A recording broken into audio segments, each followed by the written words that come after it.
welcome to Blackfeather Guild. Before we go in and say hi to the cast and get started with the show, I wanted to talk very briefly about viewer actions and a little bit about sponsors.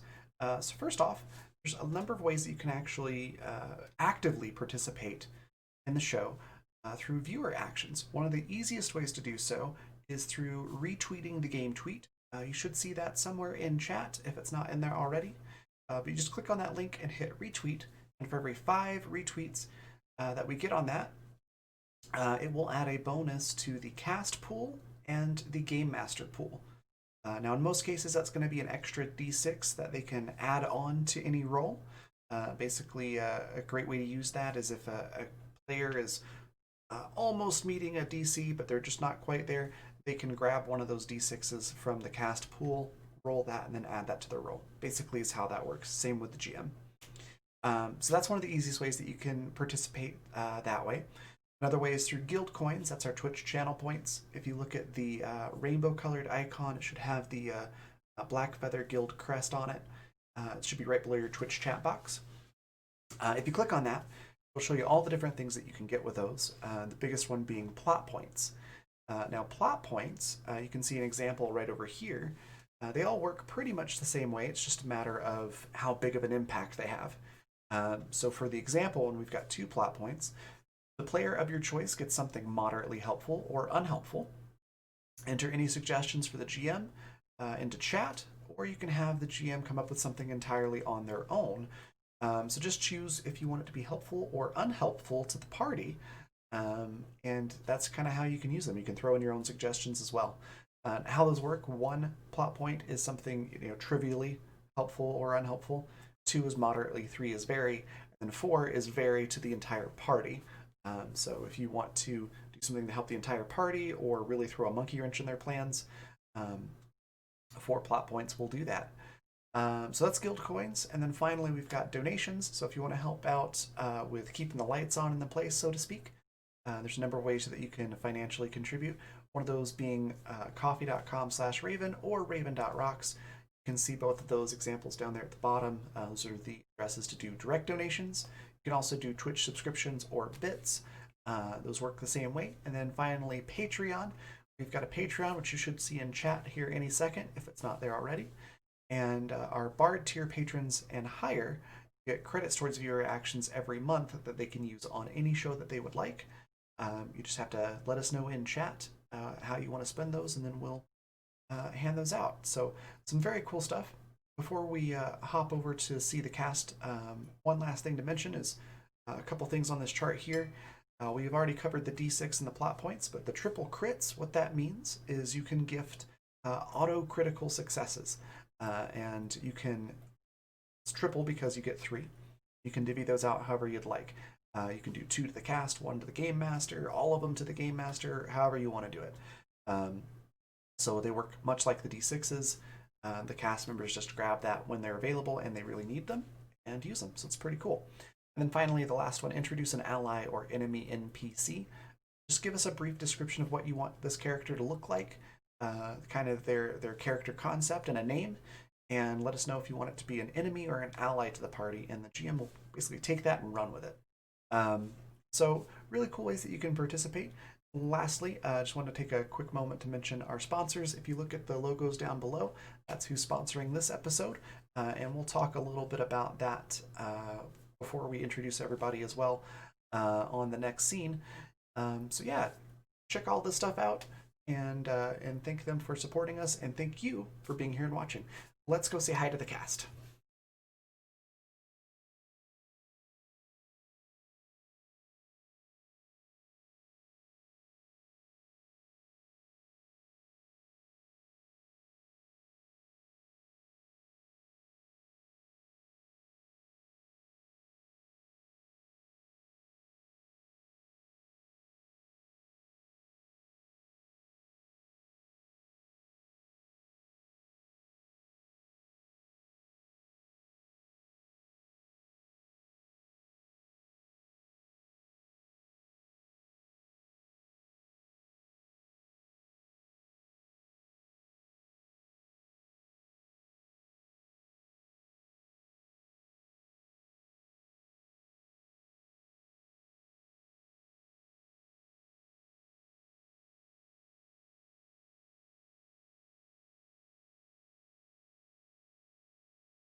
Hey, welcome back, everybody. Welcome to another Neon Devils, now with soundtrack, which I'm very excited about. So enjoy the cool background music as we do this thing. We're gonna hop into the action here in just a moment. But before we do, we'll give everybody a chance to introduce themselves and their character. We'll start. Always start in top left, which happens to be me. So I'll start. I'm Raven. I'm the creative director for the Raven Evermore, which involves a lot of tabletop game industry stuff, like system design and professional GMing. I also do voice acting and art and a whole bunch of other stuff. You can find out all about that pretty much anywhere on my link tree. That link tree has all my links to everything from Patreon to Coffee to Twitter and TikTok and all that stuff. You can find that all there. And then I play Kat, and she's a sort of a supernatural detective and warlock, I guess you could say. She's a magic user. She does a lot of weird stuff with it, and is constantly eating because magic burns calories. In my interpretation of how magic works for Kat. She just found her sort of girlfriend, person that she got into a fate predicament in order to save.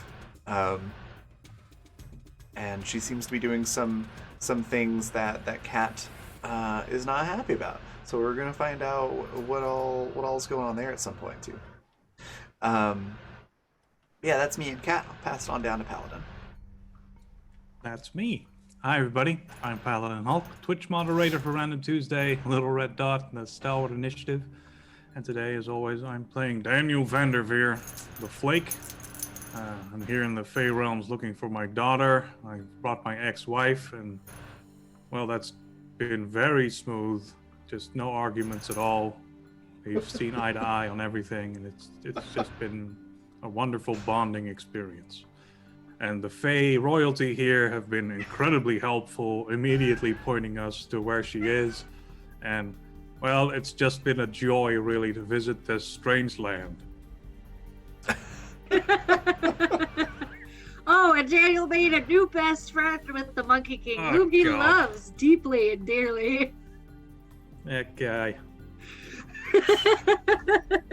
I would have preferred Goku.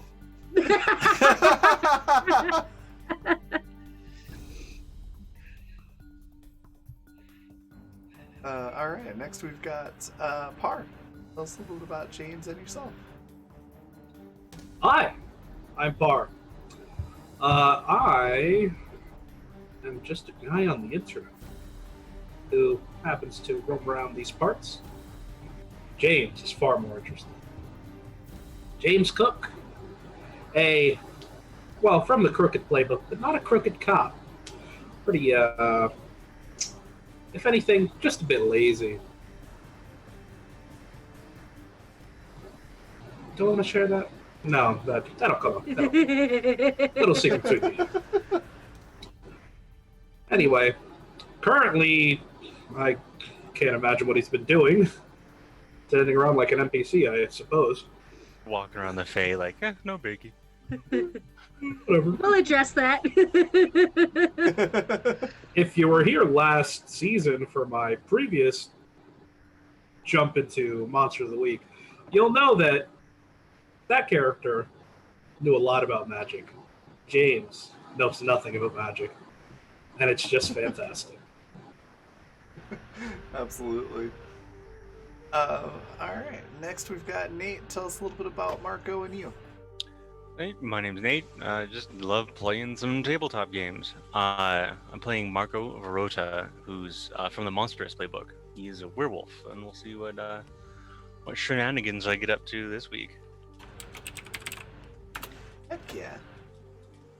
And then next we've got Econorlax. Tell us a little bit about Tabitha and yourself. Hello everybody, I'm Econorlax. I play various games in the internet with various peoples at various Twitch channels, Black Feather Guild here being one of the two spots you can find me most often, the other one being my own channel at twitch.tv Econorlax. I stream mainly chill, base, camp, farm building games, and I have a simple goal for both my stream and this here. Meet new friends, like people around me, well, people left of me, I guess. And get better at talking with them. I'm playing Sergeant Tabitha Urquhart, no way most ordinary member of this department. She's by the book desk occupant, closed in a 6-foot-tall green mountain of a body, 200 pounds of muscle and 20 pounds of donuts. I love that description. I love the Monkey King, but by the book Tabitha Persona, yep, she's not sure. But this entire setting is weirding her out a little. I want back to my desk. This is beyond my pay grade. That's fair. Fantastic. And then, last but not least, Yaz, tell us a little bit about you and this wonderful world you've created. My name is Yasmin. I am a freelance graphic artist and illustrator. I'm currently working on a Kickstarter comic, which we launched a couple of days ago, and we are 2/3 of the way there. So instead of my shop link, I'm going to share that today. Give it a check if you are so interested.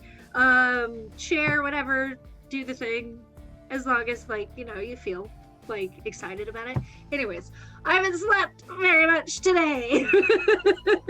Our world is the Neon Devils. It's a urban fantasy, and our heroes have just recently left the autumnal court, where they met with Jezi Baba, the Autumn Queen, and her retinue or her fellowship of strange gods and creatures that serve her in her court, and the ambassador of the summer court, the Monkey King. They received an amulet that would glow when they were near the human children, so that they would have an easier time tracking them through the city. They know that Daniel's daughter was part of the Autumn Court, but she left. She escaped right out from under Jezi Baba's nose and into the city, and they're not sure where she is gone. They learned that the Offrey have escaped from the third city, the city of Blood and Bone, and they're not entirely sure how. They got to meet a whole assortment of characters that I'm sure we're going to meet again, but I won't really go into that. And yeah, I think that covers it. Did I miss anything other than the epic fight that Daniel had with his ex-wife? I think that about covers it. Awesome. Well, then there was Harvest and talking about food, but Yes, Tabitha, Kat, and Margot got to meet Harvest, the boar from Valhalla, and regale them with their stories while eating a healthy, hearty feast that Harvest had set out for them. And Margot got to hang out with Spooky Daddy for a little bit and threw a few punches, so to speak. Daddy. I'm not letting it go. That's how I just wrote in my notes. All free are the spooky daddies. I usually use it to mean Fenrir, but Alfrey did come first. Anyways, that's what happened on last episode. Before we get into the party heading back into the city, I wanted to go back and revisit James Cook's experience here at the Autumn Court. There were a few things that I had hoped to add, so without further ado, James, you have been introduced to a very, very tiny elf-like person named Sebastian. Sebastian has escorted you all to your rooms. When you walk into your room, the first thing that you see on the table is a plush of a raven figure with a little pin stuck in the lapel, and you'd recognize this as distinctly being from the Raven twins. and the raven plush has its wings wrapped around something. Right. The Raven twins. I remember now. Let's see what it is. That's wrapped in this plush. When you open it up, you find 3 poker chips wrapped up in a piece of parchment. And in this parchment, it says something to the effect of James Cook, well met in your clever and honest game playing. We recognize you from your deeds and what it is that you are trying to do, and we hope that in good faith and in goodwill you will use these, for we know that some of your party members may be at odds with the fair folk you will be coming in contact with. Signed, the twins, H and M. Oh, H&M. Right. Okay. I didn't know they liked me this much. When you go to pick up the poker chips, underneath is a much more finely folded piece of paper. Do you also open that too? I do. I'm curious. So you open that, and in a very different handwriting, all you have is what looks like a very, very small lock of red curly hair and a very, very finely, almost archaic detailed heart. Like, you know, the scrolls that you find in like medieval hand-painted texts and stuff like that? The heart is detailed like that, and it's got like woods and a little fox and yeah, the whole 9. There you go. I love that place so much. What do you do with what do you do with both the lock of hair and the poker chips? I'm gonna just put the poker chips in the pocket. The hair, this is a little weird. Nobody should probably see this. Put this in the bag. All right. I'm gonna think I cut it. No. So, a little bit after you have kind of gotten a bit comfortable, Tabitha, Marco, and Kat have gone around encouraging people to come with them. Daniel seems a bit fussed and has stayed behind in his room. Do you choose to go with them or stay behind? What a drag. I guess I gotta stay with my team. So Daniel seems to keep to himself. There is a little bit of ruckus, but you are currently distracted as you also have a guest that has visited your room. As you're just hanging out, can you describe to me what James does? Like, as he's relaxing before his guest arrives? Yeah, you know, James doesn't have much to do as a normal guy with no magic in the Fey realm. So I think he has the imp out just to have someone to talk to and just something to do as he's kind of just lounging about, not really sure. Like, oh, magic, huh? Great. Love this place. Love this place. So while you're kind of just hanging out, talking to yourself, so there's a bowl of like fresh fruit that's been set out on a table for you to take a part in. And at some point while you're just hanging out, you glance up and you recognize that the bowl doesn't look like the fruit bowl doesn't look so great anymore. The bananas all have rapidly darkening brown spots. The oranges have lost their luster. The apples are looking more waxy and sunken in. And for the most part, nothing really seems right about this fruit bowl. Well, this seems like a bad sign. And as like if you sit up or kind of go to investigate it, you hear the scrabble of like hundreds of tiny little feet scratching at the floor. Can I have you roll your sharp for me?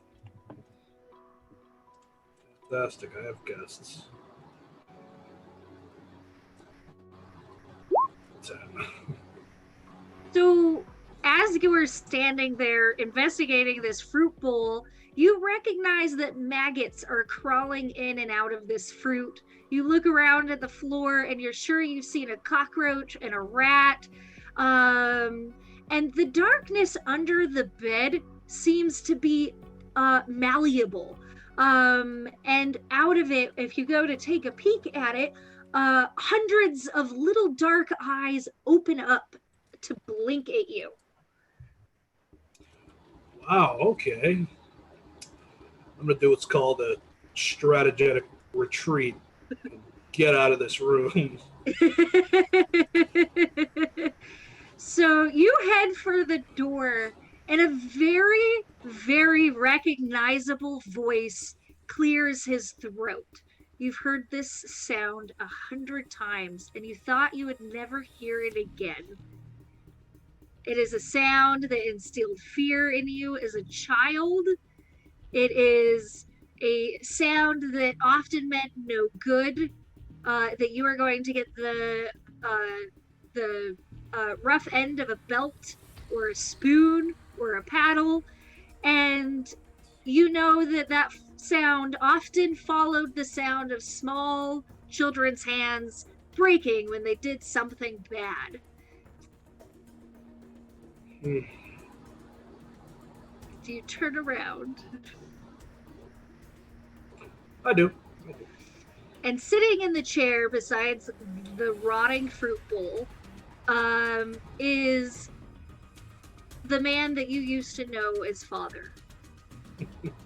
And he's sitting there picking at the rotting fruit, not even looking at you. And he says, "Oh, James, since that is the name that you go by now. Oh, James, the secrets you have kept from us." And when he says us, it sounds like hundreds of voices whispering. Wow. What a... God, this place just keeps getting better, huh? Hello, Mr. Payne. Nice to see you again. The man still doesn't look at you, but he smiles and he says, "It's always a pleasure, isn't it? Now, my boy." And again, you get the sound of hundreds of voices. I want you to roll sharp for me again.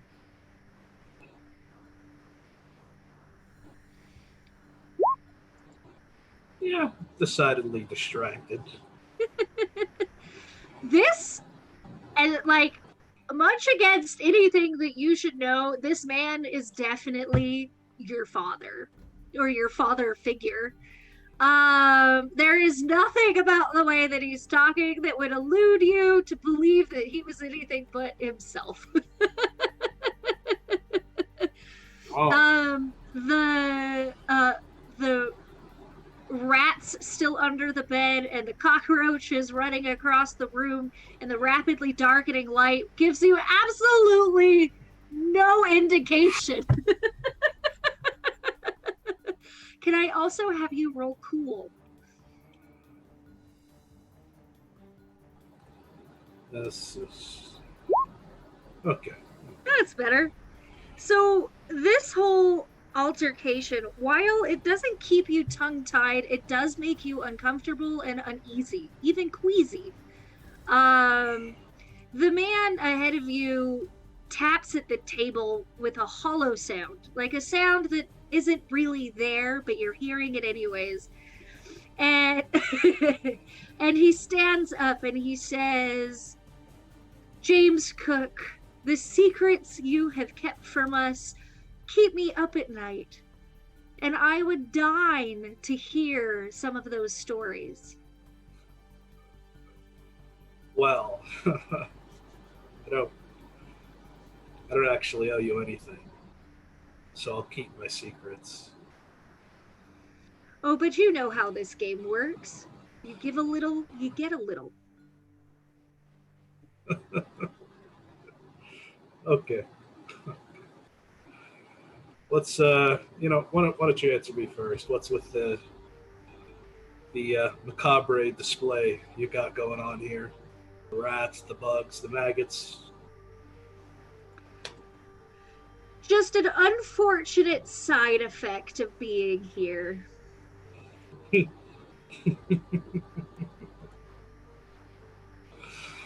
No less than you deserve, am I right?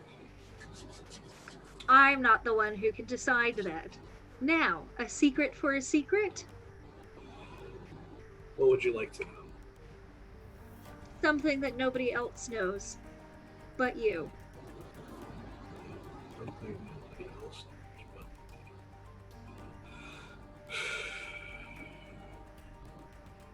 me. All right. Sure. Since it's family time, why not? And the man just smiles in the way that nobody with good intent could smile. Fantastic. I love this.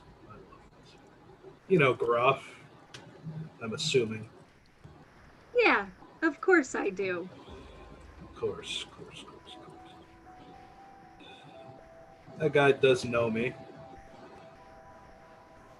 Has seen me before.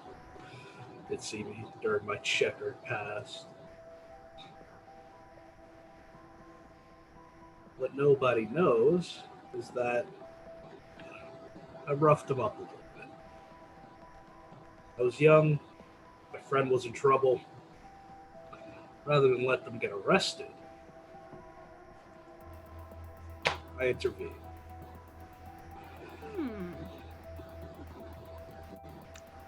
Fascinating. And now, to be good on my word, I have a secret for you. And he leans in, and you can smell that rich, decaying scent of the dead and diseased. And he says, "The vampire that you're so concerned about, he has access to the first city, and they're looking for you. It's only in time that they'll find the second city. And perhaps you should watch your back." The guy really knows how to hold a grudge. Wow.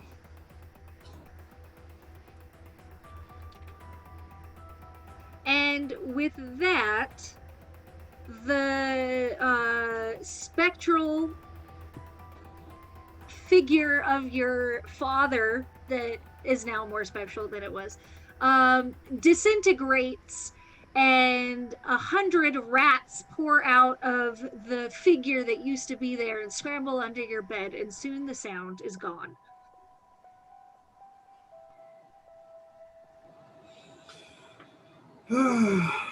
Okay.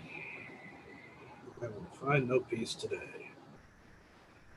You do get a little bit of time to yourself, but then a knock comes at the door, and it is the young person, elf, the tiny elf Sebastian. I don't even know what to call him. What is his job? He's the ambassador. Yeah. The Sebastian comes and has obtained both you and Daniel and brings you to a large courtroom. In the courtroom, your teammates have all sat and are petitioning to the Fae court of Autumn.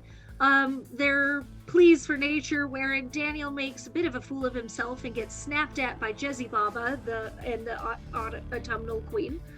And all in all, if there is anything you'd like to add, please do. Otherwise, we will get you into the city with the rest of your team.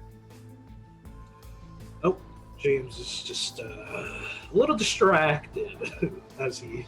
Oh, meets the up Rat with the rest of the King. team. The Rat King is sitting at the table and makes a point of staring at you uncomfortably. I hate everything about this. I make sure to not make eye contact with the Rat King unless I'm deliberately staring back to try to get him to look away. It's got hundreds of eyes. There's one eye will look away and another will look at you. So the court wraps up and you all are heading out of the city. Daniel trying to make a point with his wife. It can't be like, girlfriend, why is this a thing? And everybody else following behind into the city again.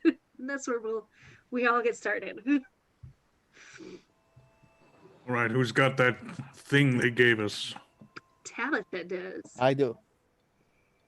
What's the But plan? it, as I understand, it's a thing that will shine you when we are close, not a pointing device.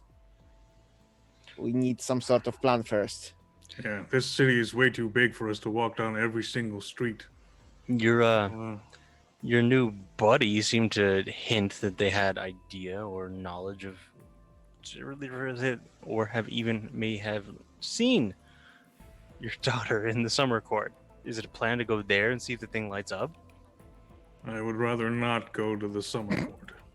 He did directly tell me that my daughter wasn't there, so Maybe Yeah, they've got- Daniel's- like I trust him. Next. Cat chimes in with it. Yeah, Daniel's really not one to monkey around too much. Anyway, hold that thing up. Yeah, I'm gonna try to see how it works. And I'm gonna use magic to find the truth of it.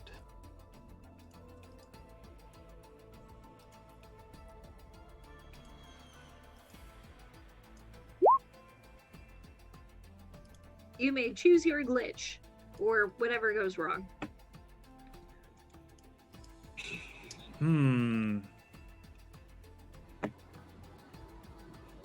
Maybe the thing that makes this work is awful. How's that? Like, we maybe could replicate it, but that would be heavily immoral. So, as you're casting this magic, you get the idea that it could work as a compass. But it takes a couple ingredients that are make you a little uncomfortable to know, which includes a dormouse's tears. Dang it, I can't think of anything. A dormouse's tears, the spirit of a long lost loved one, and baby fingers. Oof. Baby fingers. Could have been lady fingers, you know, that's an actual thing. But nope. Baby fingers. Alright, that thing is horrible. And if it wasn't for the fact that it already exists and we need it, I would destroy it.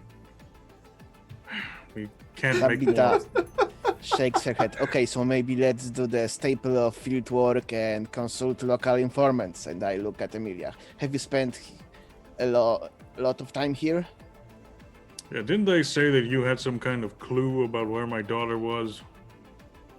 Amelia looks very uncomfortable to suddenly be put on the spot, but she straightens herself out, and she says, yes, I mean, I have ideas, I have nothing concrete, but hopefully I can point us in the right direction. So, More than we have right now, so... Certainly. Direction is all we need. So, when your daughter came through the Autumn Court, she's very concerned, not just for herself, but for the other children. And I think that she's had contact with them.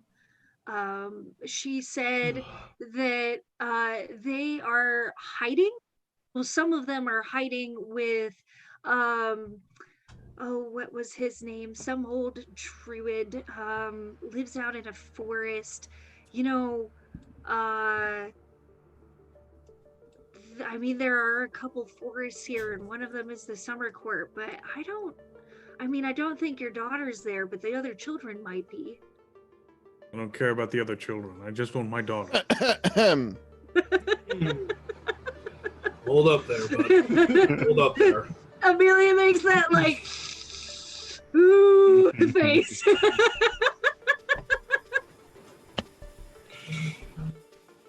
With you all the way to get your daughter, but other children, come on, man. I mean, we'll deal with that when we get my daughter back. Well, apart from the obvious fact that the other kids might know where your daughter is, let's Well, that's a good idea. say I will not put that in the report. Okay?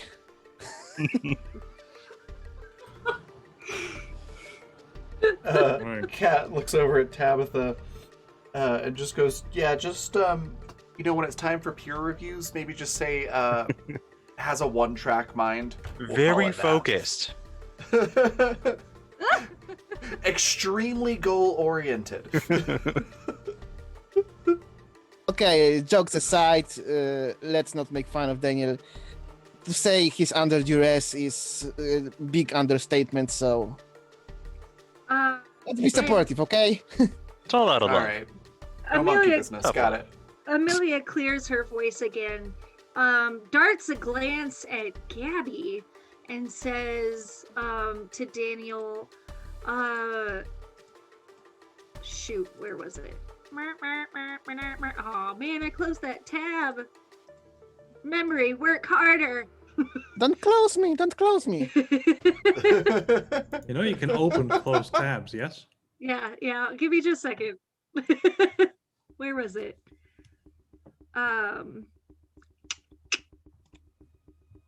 Let's see. Today's stream brought to you by the Sandman. Sleep. It does a body good.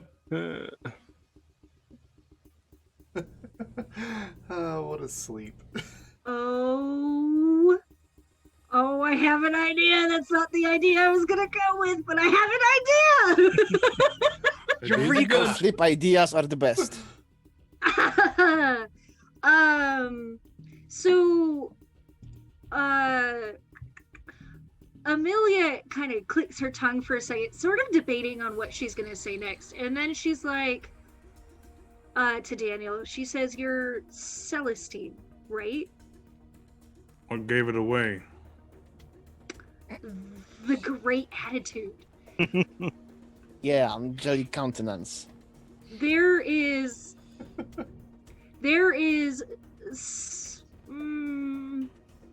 it's hard to say, like, if it's a monster or not, but there is a creature that lives in one of the clock towers here. You want me to kill it or what? I mean, maybe, but that it might be of interest to your daughter because of your lineage. How would my lineage make it a monster? I mean, y'all come from the same place. I mean, I know it's not great, but monster seems a bit excessive. I mean, you can choose what to call it. I just call it as I see it. And if I was calling you as I saw it, you'd be a monster too. As an actual monster, people's actions make them more monstrous than just what they are, in my opinion. But Yeah, what he said. You really got to be Peer more review. open-minded. Peer review.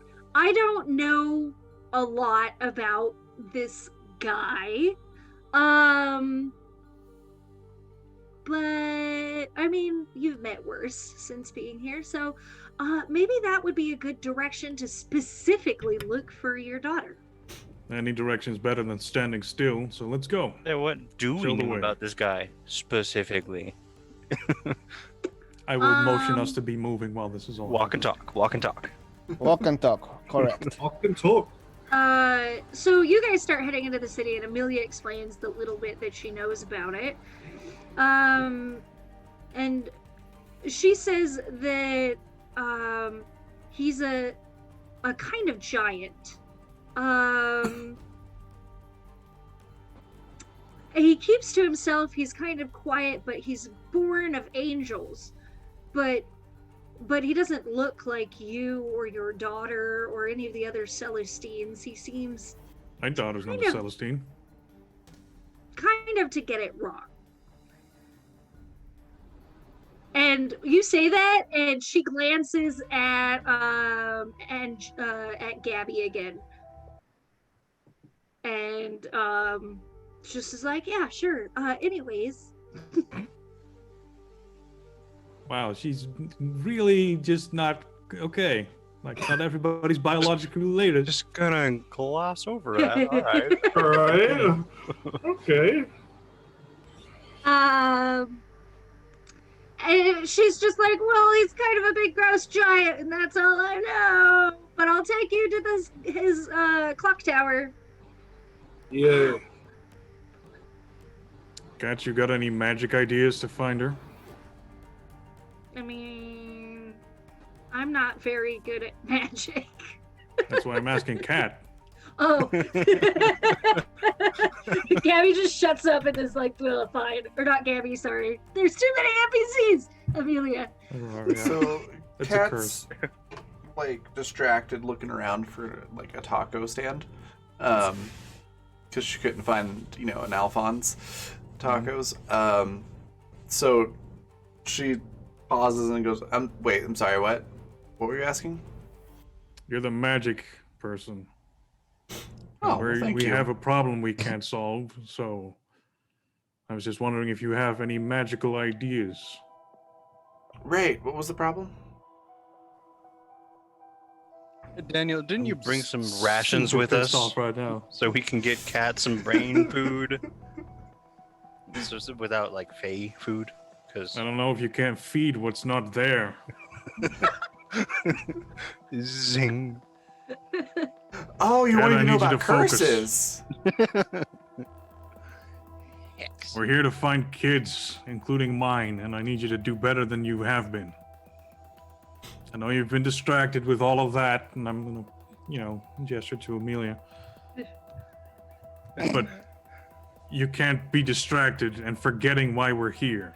That's just not okay.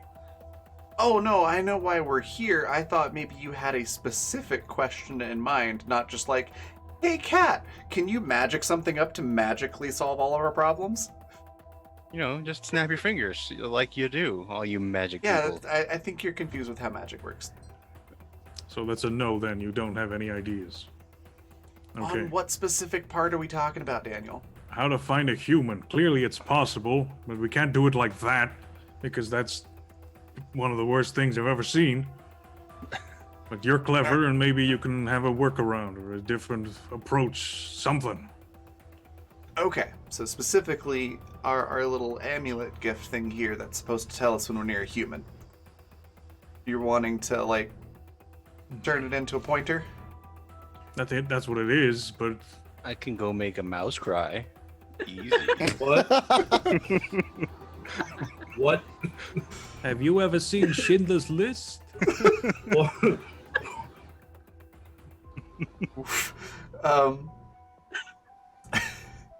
Well, Yeah, Cat. let's not knock down just the simple asking questions. Going to these Um, guys, see what they know.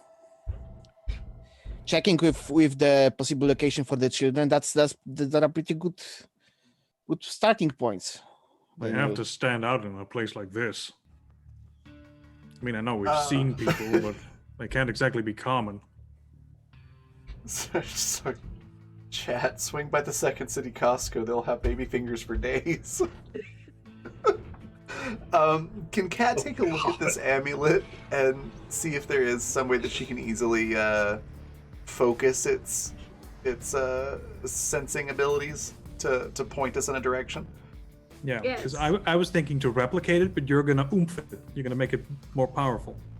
I thought that's Uh, what the mouse tears, baby fingers, and No, Oh, it no. was gonna I turn wanted it to make into a another one. compass. Oh, I thought compass.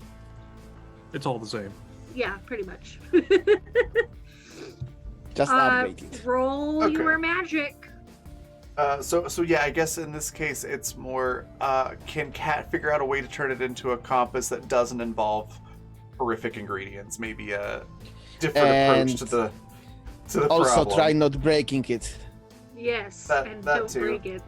Because if you fuck this up, that's what happens. It's Kat. nice. Very nice. She'll she'll pop something from a bag into her mouth and chew on it and make a this tastes disgusting face and then magically come up with a solution. So, sorry for just reading chat. My ADD is so bad today. Right? Ooh. The real Ooh. magical ability is focus. Yeah. And owl impressions. Who? I tweaked my foot while sitting there and it hurts so bad. Oh, sorry. Oh my god. Okay. The owl thing just reminded me of a joke. It's really funny. So, you do know that there is a way in which you can alter the. Oh my god, my ADHD is so bad. There is a way that you know. God damn. That's the best compliment I think you've ever given me. Go away. That's fine, punch me. So remember, chat, you too can be useless and an amazing GM. The two are not mutually exclusive. It's I true. was gonna say, when your GM and your producer have both had like 3 hours of sleep and have ADHD, Yeah. this is what you get. Okay, so you do know that you can do what you want to do, and it's an alteration. And what you're doing is kind of like attaching a battery to this.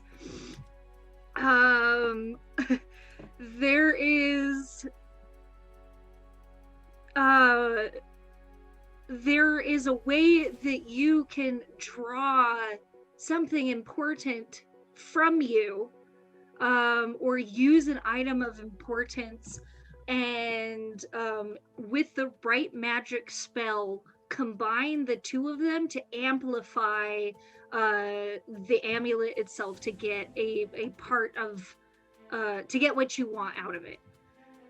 So Okay. hard. No worries. I think Kat will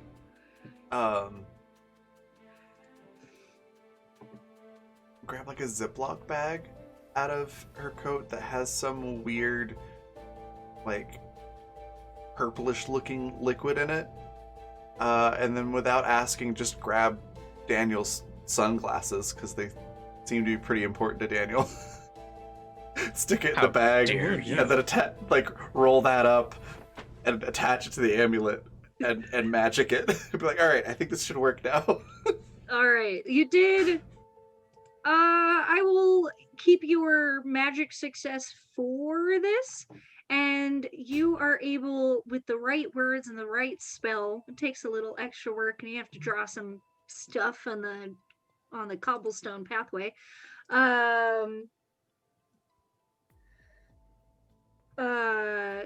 And the bag and the sunglasses kind of do a like zoop and twist out of existence, and the amulet that used to be like a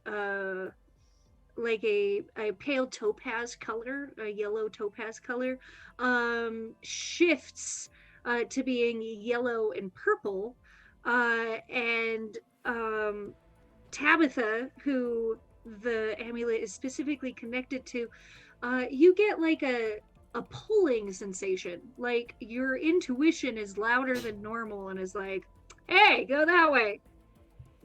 When you first started describing that, and like I saw a cat like putting it together, in my head it was just going to be like the amulet on one of the lenses of the sunglasses. You just put them on and look through. That could work. That would have been cool. Yeah. That's interesting, I say. I'm good with It's- whatever way. It's all great. You may choose that the work? outcome. Sure. That sounds great. So now your amulet is sunglasses, like pirate sunglasses. Why did you need my glasses? Oh, it has to be something that's important to And you. To me, I but why feel am it I working. important? It's like It's your daughter. amulet telling me we need to Does go it- does it there. Really, does it? It works, yeah. Either there's something important or taco stand. You hear that, Pretty Gabby? important. It works. My Gets like- connection, it could my be two connection to things. angels enough. It actually works. I'm her dad. Look, Cat just looks at the two of them like, was that in What? question? Gabby is Maybe a not. little unnerved by how happy you are, but like she's glad that it this works is a too. huge insecurity. He's just a stepdad, you know. It's his adopted daughter. And he missed like a good decade of her life before, you know. This is huge. Well, not a decade, but You know, somewhere around there. Yeah. Gabby gives your shoulder a squeeze, and her usually hard expression softens just a little bit to be like, and she says, well, Gabby always did think of you as her dad. yes, So- you did, Gabby. Angel did always think of me. as Damn her dad. I'm so sorry.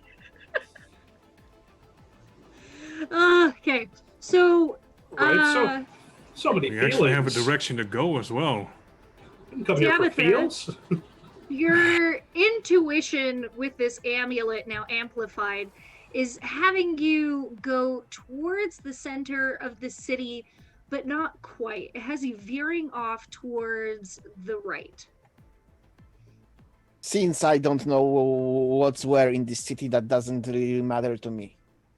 So we have two plans. There's a forest in the summer court we should visit. There's a guy in the tower, in the clock tower, that might know something, and Amulet is pulling us in some direction. I'm trying to confer with Emilia whether any of those 2 points may be overlapping where the amulet is pulling us. Amelia takes it, like, she kind of feels it out as you guys are walking, and she says, well, the amulet's not really taking us to either of those.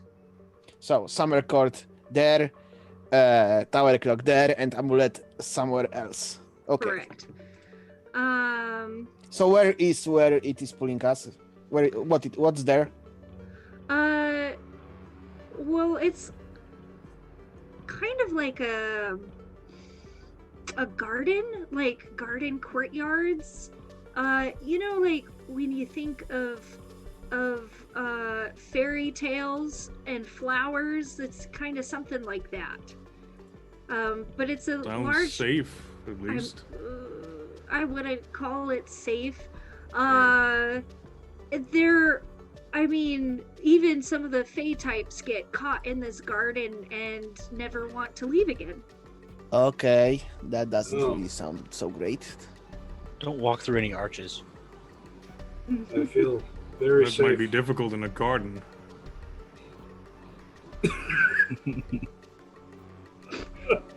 Yeah, we'll see what we're dealing with when we get there. Assuming that's even where we're going. It seems we are. Walking and talking. Let's get there.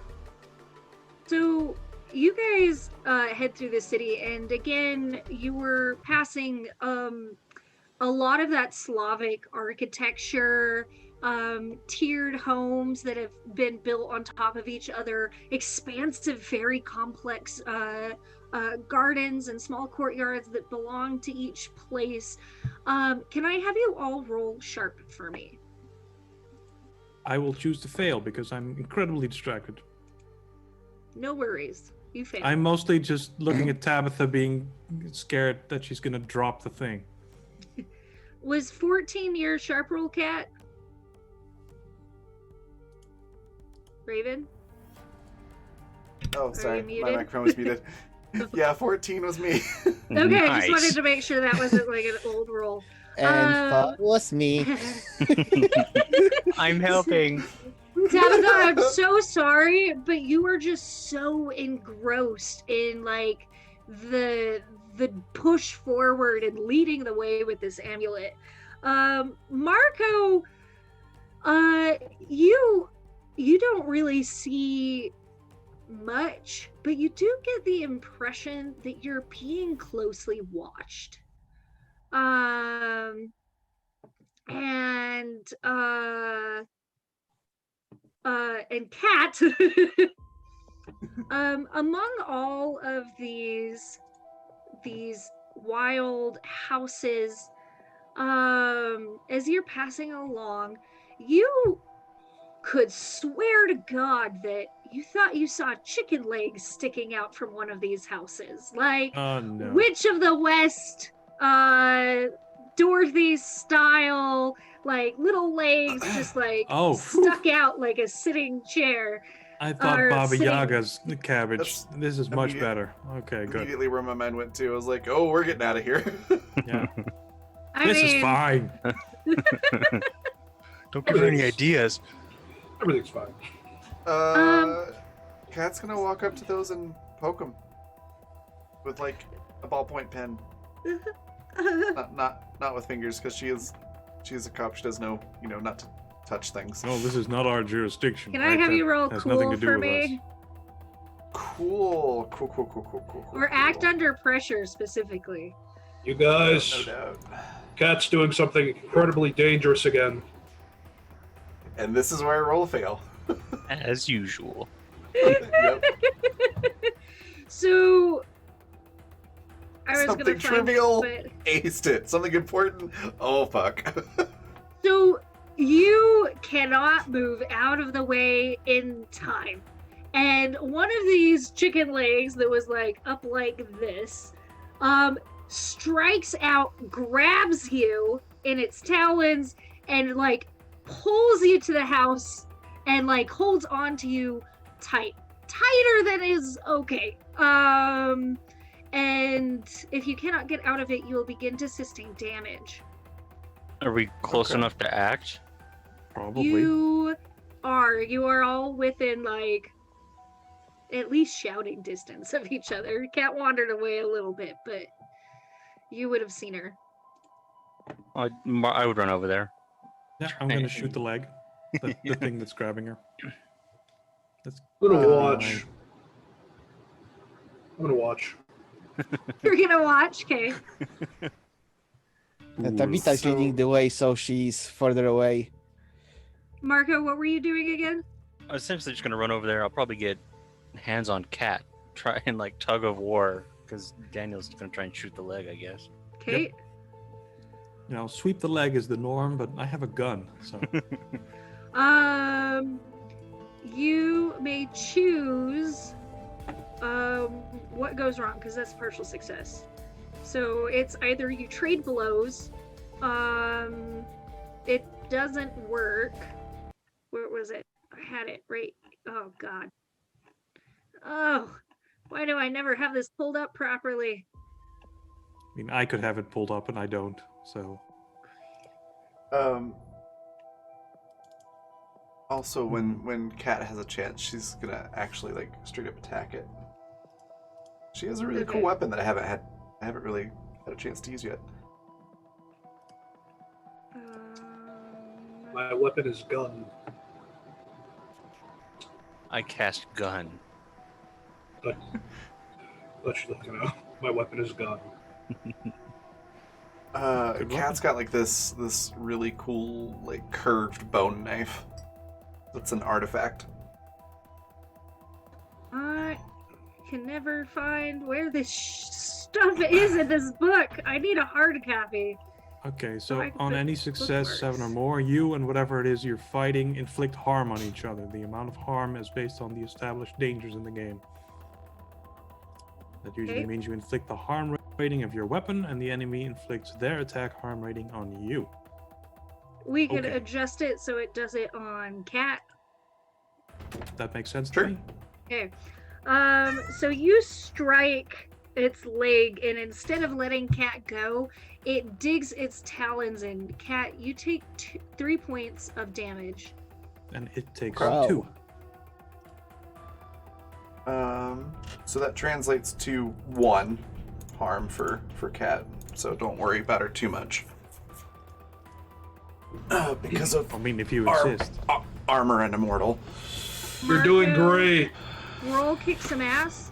Roll, kick some ass. I Good kind of teamwork. imagine there's like a talon like pokes a hole in her shoulder or something like that, and then it just immediately starts healing up because of immortal. You it. grab onto Cat, and like Butterfingers, she slips out of your hand, but unfortunately, you were within striking distance of the other Talon, and it grabs you too. Bastard.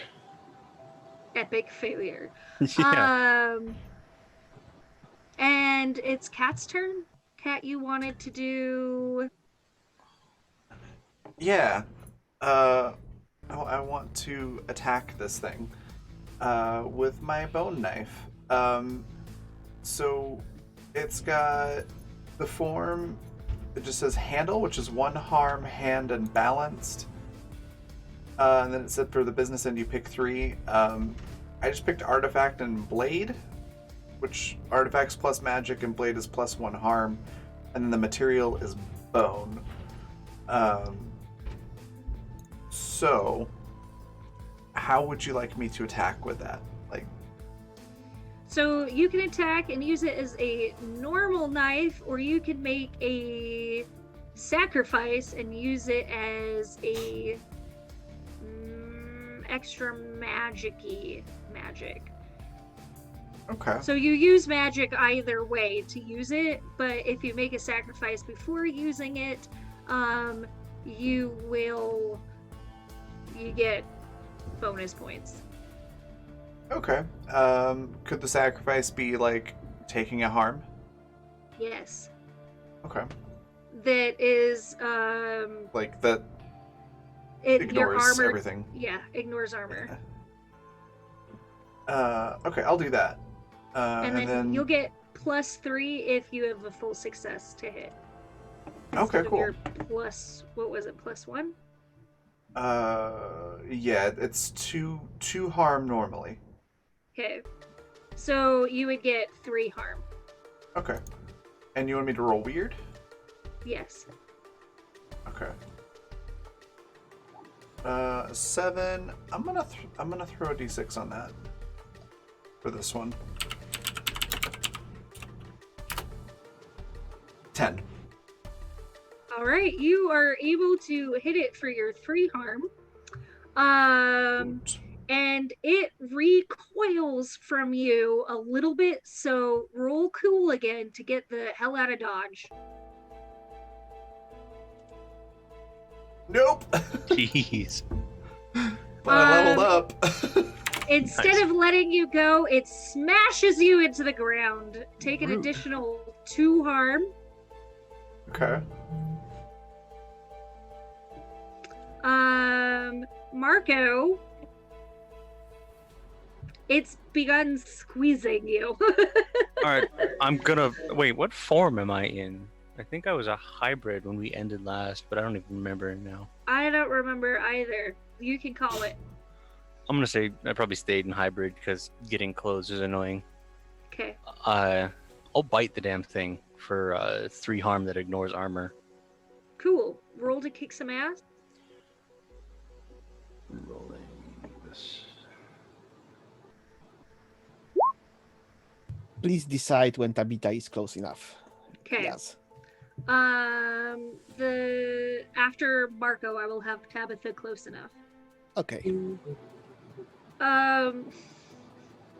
Marco, you are very successful. You bite down into this. Roll cool to escape. Rolling cool. Ish.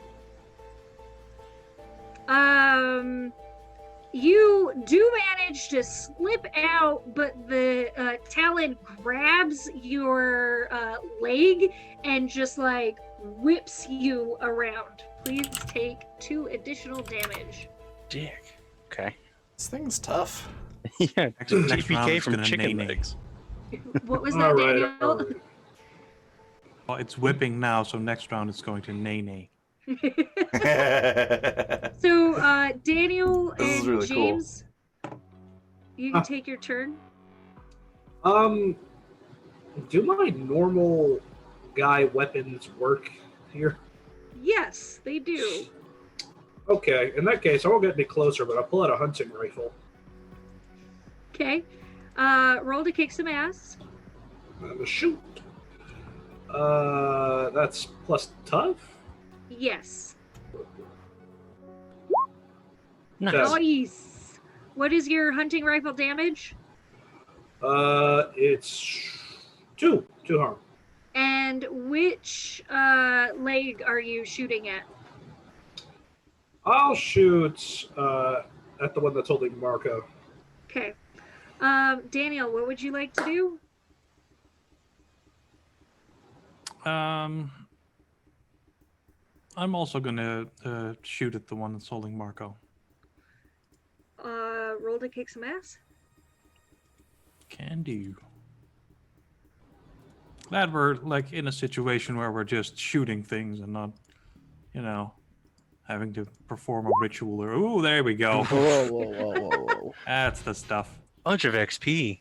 Yeah. You one away. TPK by chicken leg? Yeah. Your gun jams, and it misfires in the barrel. Please take 1 harm. Your Cleaned gun this sort thing of- last session. Alright, 1 harm? Tabitha. Yeah, 1 harm. Tabitha, is now your turn. Tabitha is running long. Tabitha is running to the place where situation to take. Anyway, Tabitha, sorry, I can't construe this sentence. I have no idea why. So Tabitha is now on the spot and she charges with her axe because she clearly has some pent up frustrations from the entire thing. From the few last episodes, she really didn't do a thing. Roll to kick some ass. And for plot reasons, Nice. okay. So I do nothing with that roll. That's dice doing what I want. You are very successful. Because cat is under the talon, I can safely slash at its base. Yes. So you go in and slash at it. The talon retreats from Cat. No, it doesn't completely retreat from Cat. It throws Cat at Tabitha. Tabitha, I need you to roll cool to dodge.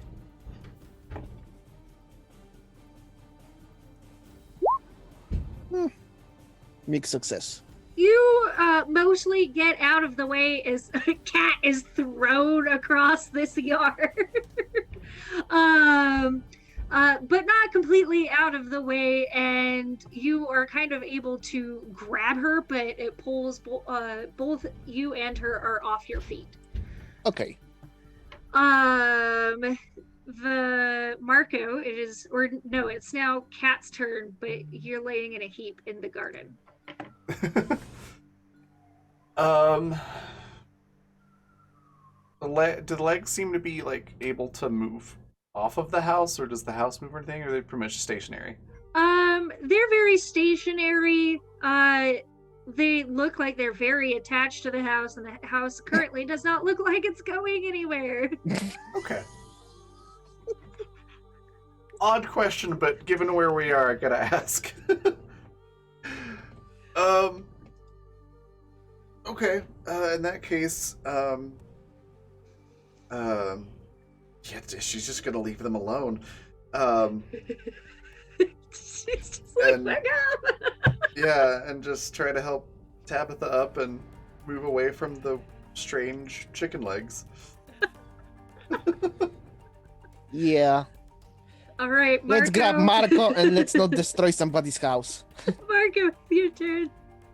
I mean, so would I be able to try and strength my way out of it, or I have to attack it to weaken it, kind of thing first? It's currently holding on to you. You could strength your way out of it, but you'd need, just because of how quick the talons are, you also need to roll cool to GTFO. Okay. Yeah, I'll try and use my unholy strength and then get out of there. Okay. I mean, if you get a critical success, I'll give it to you. Please? No. Again, you are able to kind of like peel some of the talons off at you, but as you're doing so, and you've got your claws sunk into it, so you're doing a little bit of harm as you're trying to like push it away, but it outstrengths you, and the talon comes back and snaps you for 2 harm again. Bad dog. Yeah, jeez. It is now James's turn. I'm gonna try to shoot again. Roll to kick some ass.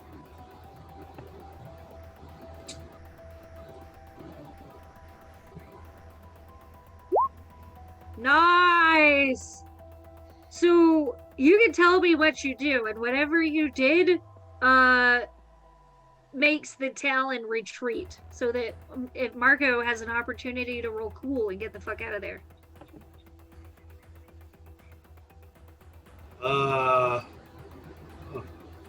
don't have any snappy one-liners. So James just lifts up the rifle again and says, "You know, maybe I missed the first time," and just fires. Get off my friend, you Kentucky Fried bitch! There you go. One liner I can think of. So this thing recoils. Marco, can I have you roll cool to pick yourself up and get out of there fast enough before it tries and snatches you up again? Come on, let's level up. Okay, I was kidding. Jeez. The talon comes to you, instead of grabbing you, it bats you out of the way. You take an additional 2 points of damage from the force, Good God. but you are out of its AoE. I'm not looking hot right now. Daniel, is there anything that you would like to do now that your friends are out of the clutches of these chicken fingers?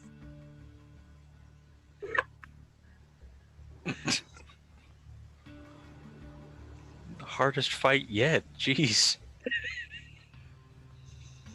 Oof. Oof.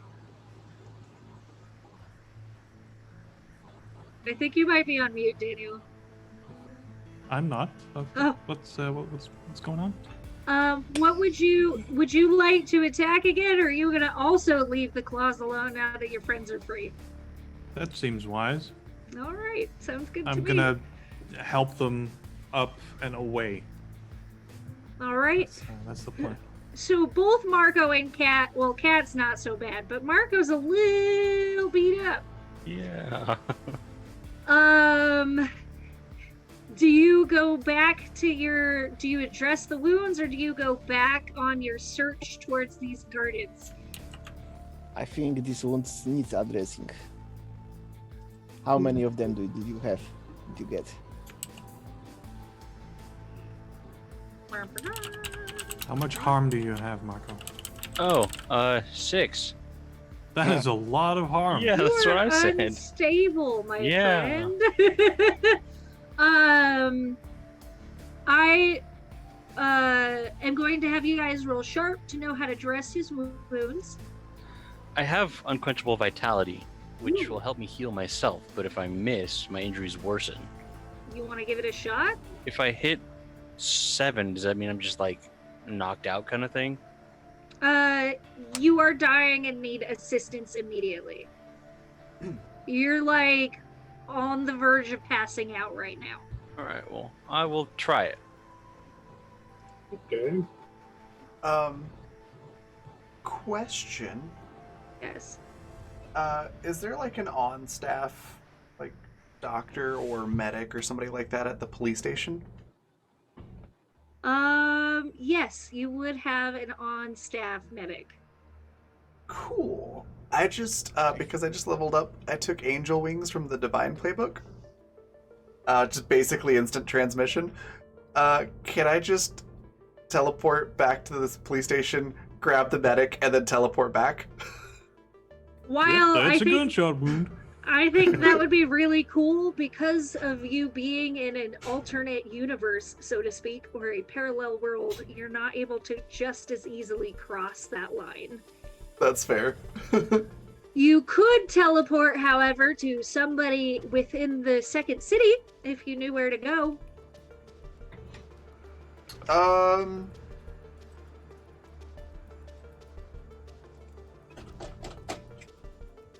Yeah,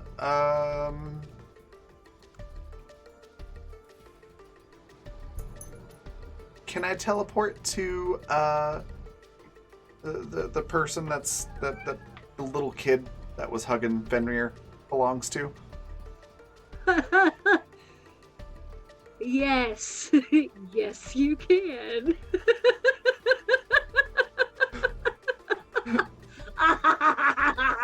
Yeah, Okay. yeah, you can definitely do that. Then because I'm a giant nerd, instead of it being like, ooh, angel wings and floating away, Kat's just gonna put 2 fingers to her forehead and make the instant transmission noise from Dragon Ball Z and then show up.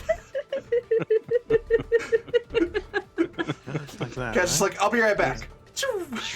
Something like Um, that. Yeah. Yeah, just shows up by this lady's like, hiya, Marco got hurt really bad. Do you have a doctor? Alicia was currently enjoying a steaming cup of coffee, pumpkin spice latte by the smell of it. And she looks over at you through, and you can tell the lines in her face means that she smiles a lot, but there's also a lot of concern.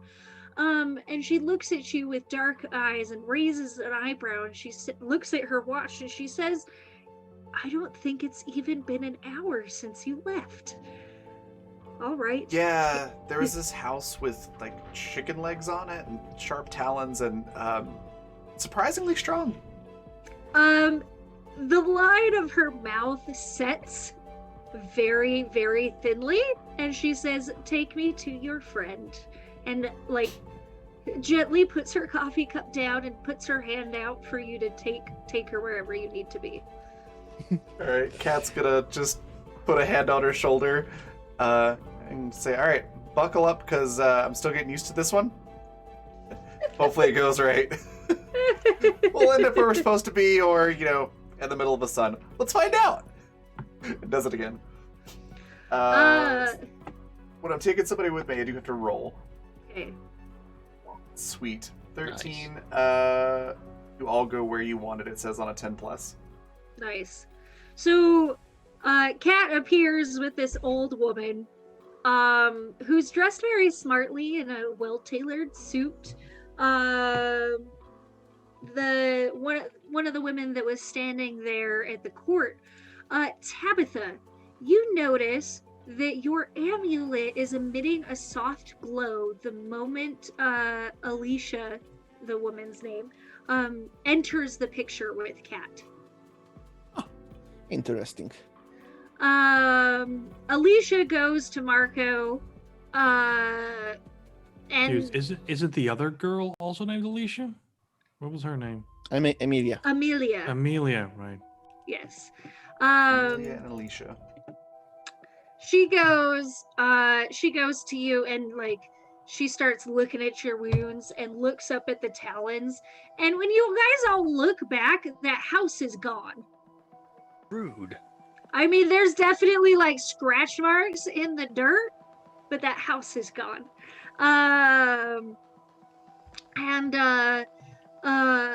Alicia just again makes this kind of like disappointed like clicking sound, and she pulls out a little sewing kit, and she holds up the needle and whispers something to the needle and begins to stitch Marco's wounds back up, by hand without any morphine. Marco, can I have you roll cool to stay conscious? Come on, level up. I only need one more. There you go. Well, I leveled up, but I pass out. Pass the fuck out! You were just like, oh god, I'm gonna be sick, and just like black out. All That big right. talon was scary, but this is a needle. Exactly. Damn, guys. Alicia finishes her work and puts a little leather pouch of herbs and a poultice on Marco's chest and looks at you guys and says, I need you guys to do a little bit better here. I can't come and patch your wounds up every single time you get in a mess. Leave things alone that should be left alone. And she looks at Cat because she knows that it was Cat's fault. Cat just that like was some good advice. Yeah. Cat just like looks over her shoulder like, oh, clearly she must be looking at somebody right behind me.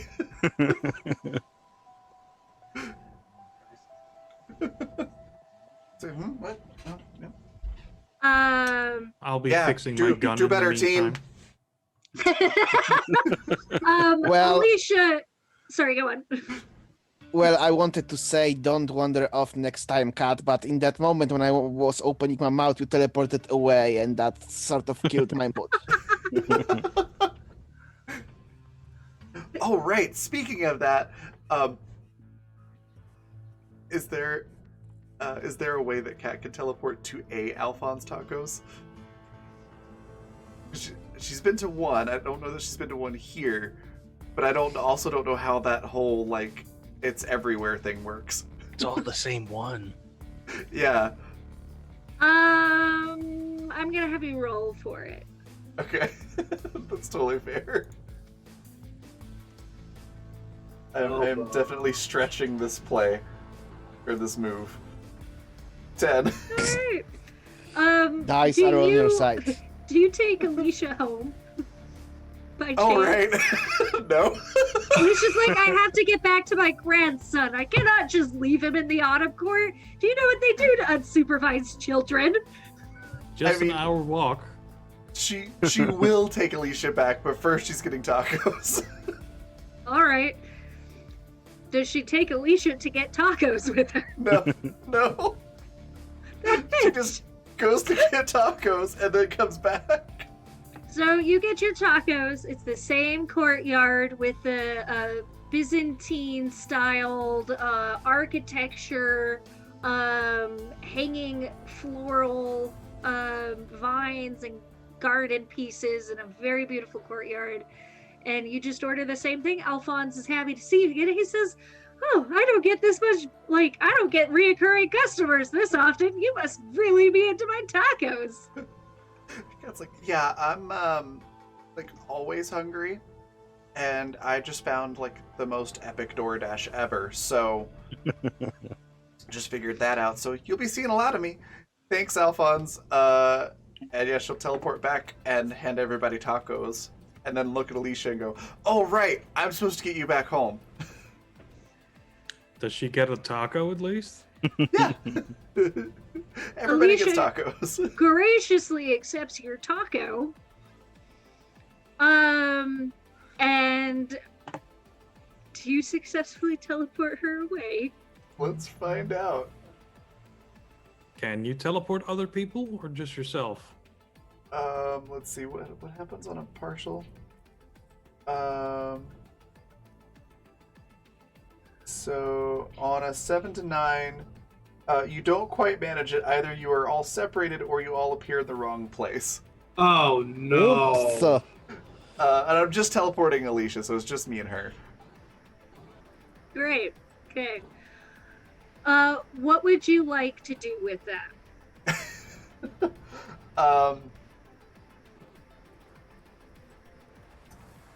The Monkey King's still at the Autumn Court, yeah? I mean, as far as you know. If they are still there, I think it would be great if we just showed up, like, wherever he's at. Like, if he's sitting at the dinner table, we show up on the table. Like, if he's in the bedroom, we just, like, show up on the bed or, like, on Yes. the toilet while he's trying to wash his hands or something like that. Something, like, just really awkward and hilarious. Okay. Would be great. I'm down for anything, though. You appear sitting on a chandelier, and the sudden weight swings the chandelier back and forth until one of the delicate chains snaps, and you both fall to the ground, busting the table that the Monkey King was playing a board game on. And the Monkey King gives you both this look, and Alicia just rolls her eyes, points at the Monkey King, and says, "I don't want to hear it." Gets up, dusts herself off, and walks out of the room. Cat just, like, rubs the back of her neck, like, a little bit and is like, yeah, it's still getting the hang of this one. The monkey just howls with laughter and says, "You are a good joke, human. A good joke." Yeah, well, you know, that's what Mom always said. See you later, Monkey King. So you head back. Teleport back. Yeah. So do you guys pick Hybrid Marco up and take him with you, or do you wait with him to regain consciousness? How heavy is he? So Tall wolf man thing. I think, Tie a rope to him. Let's drag him along. well, should cat is cat back? Yes. So maybe take him to his room at the court or something. You're gonna leave him behind. I mean, that's always an option. It's fair. Cat just looks at Tabitha like, oh, great. I'm the friend with the pickup truck now, aren't I? Yes. Yeah, teleportation's I really hope it's not a nice. pickup truck that breaks down all the time. Also, Well, it can't put the is your gun back fault. She was right. Fine. Marco, real quick, can I have you heal? Oops, I opened the wrong account. Can I have you heal 3 harm? And you may uncheck unstable. That feels better. But I'm still passed out. Yeah, you're still passed out. I'll walk over and, Marco, wake up. Fuck up, shit. You are able to wake up without any effort. Oh, okay. Did we win? It looked worse. Oh, we're in the Looked worse. afterlife. I'll point over to the house. We vaporized it. Yeah. Okay. I'll stand up and yeah. You're still shaky, but your wounds have been dressed enough that they won't cause you future problems. And I selected immortal so I can take less harm in the future. Nice. Isn't Yeah. that a fun move? Yeah. so now that your party is all back and you don't have to transport Marco, where do you head next? Where Amulet was pulling us all the time. That thing survived the fight perfectly okay, yes? Yes, it did. Well, Good. I didn't get any damage, so let's not. There is no reason for Amulet to suffer any too. You Don't never give know. me ideas. So you guys start heading to one of these gardens, and it's particularly large. It takes up a very large space of this block, you could say, and it leads to a like a house-sized greenhouse, like a 2-story, very like you can tell that it's overgrown almost. But in this garden, you see all manner of strange things. The flowers look like they're alive. They're moving and twisting and dancing about. The trees almost look humanoid in the way that their boughs swing, and the willows move around them like dresses. You can hear a bubbling creek somewhere. And true to what Jezzy Baba said about the amulet, you begin to get a soft glow again from the stone, the jewel in it. Look, it's working. They're here. Or Somebody is here. someone. It could be our girl. And it glows when it's near unaffected humans, essentially. It glows when it's near the or the specifically for the children, which doesn't really explain why it glowed around Alicia, but anyways. She's a teenage girl at heart. I mean, That could be it. this is one of those places where you get lost and, weird fairy dreams and all that, right?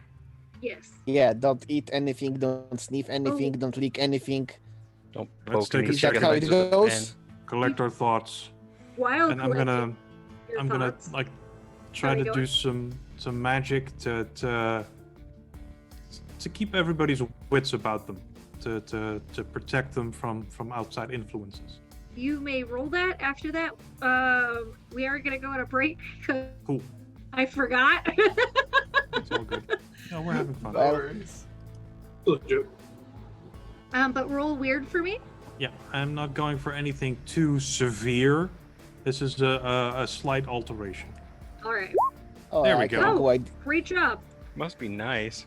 Very effective. So that does work for you.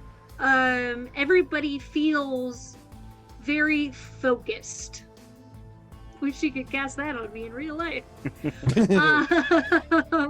So everybody feels very focused. We're gonna go on a quick break because I'm a space cadet. Forgot about it. We were having so much fun. Space. A final Alright. payout. So yeah, everybody stretch your legs, grab some water, pick up some Alphonse tacos, and we'll be back in 10 minutes. Be right back.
Hey, and we're back.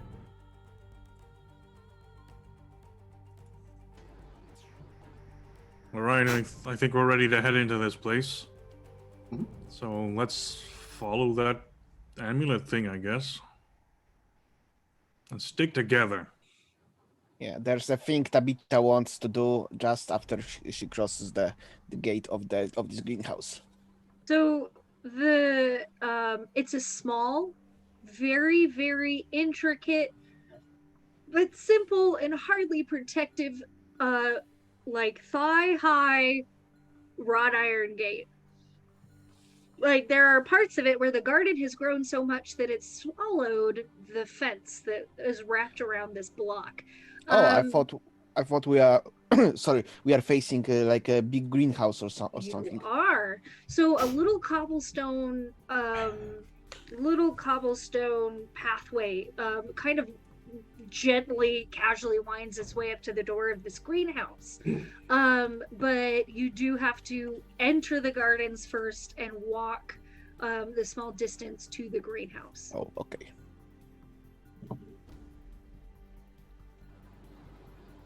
So yeah, we walking. Walking. So you guys pass what is fairly safe to say are likely dryads that have absolutely no interest in you. A bubbling brook. There are trellises and archways, and from these trellises and archways, there's hyacinth and fuchsia in vibrant pinks and purples that are just hanging down in long fingers of also crawling ivy, and you kind of have to push past things to walk up this cobblestone pathway to the door of the greenhouse, which is very unassuming. It has a very, very finite detail around the doorknob, but other than that, it looks just like a normal door to a greenhouse, which is frosted glass where you can see the shadowy imprints of foliage beyond it. I'm just gonna open the door. I'm to pay super close attention, so I'm just gonna plow right ahead unless there's something obvious. Okay. And the rest of you? Tabitha is if Tabitha can't be first, then she is right behind Daniel. Okay. Cat's just waltzing behind everybody else eating a taco.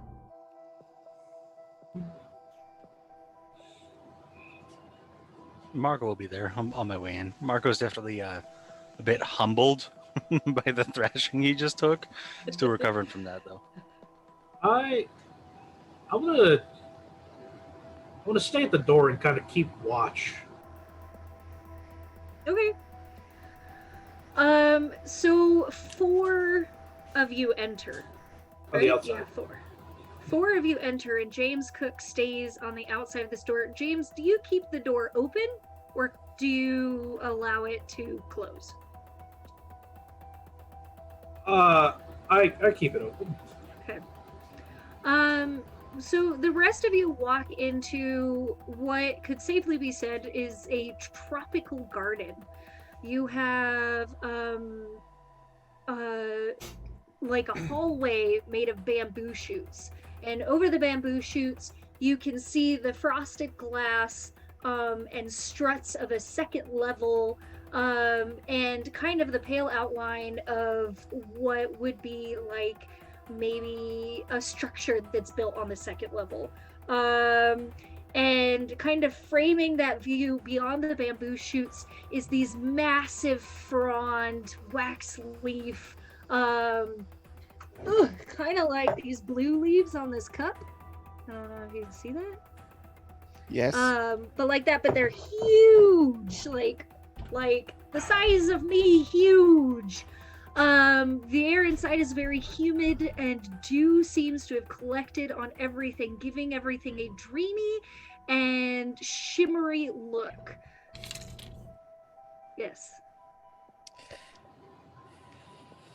Tabitha just breathes in some air and yells, "Sergeant Urquhart, DLAPD! Come on out. We're here to help you. Angelica, are you here? It's your dad. You hear in response the faint but jovial sound of children laughing in the distance. Cat And just that's looking all around you and get. goes, "Yeah, that's not creepy at all." Yeah, I don't think that's her.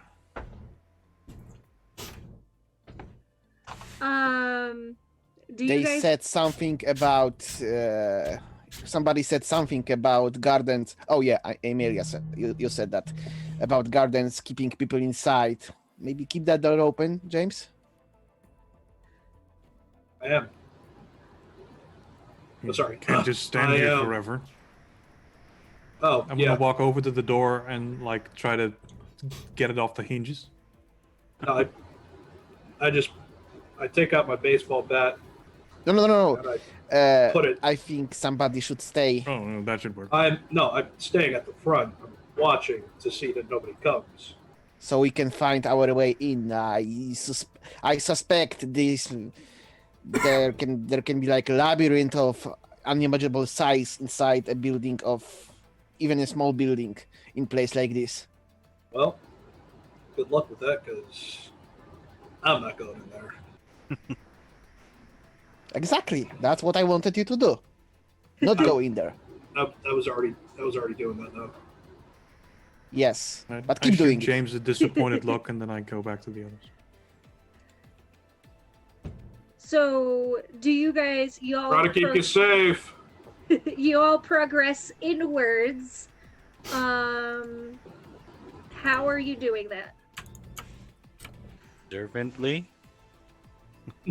Heading in the direction of the noise. Okay. So this path leads you forward, and with the bamboo creating a barrier on either side, you begin to get the feeling that you're sort of being led along.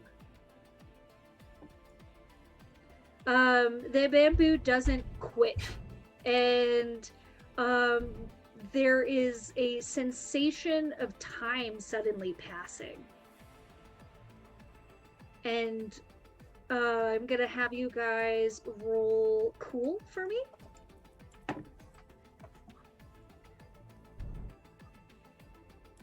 Dude. Gonna like level up twice in a single session. We all know what Marco's weaknesses. So Kat, Daniel, and Marco, the sensation of losing time feels very, very, very real to you. Like, you could have been in here for hours. What if you're lost? What if you can't find the door? What if you can't do any of this?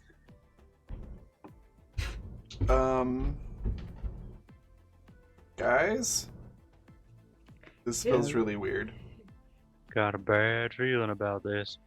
Tabitha, you know that you've only been in there for like 3 minutes. It's fine.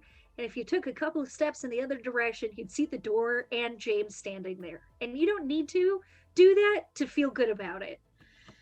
Just follow me, and if we want to get out, we will simply yell to James, and he will yell back, and we will find a way. Don't worry. Marco. What? See? Goals.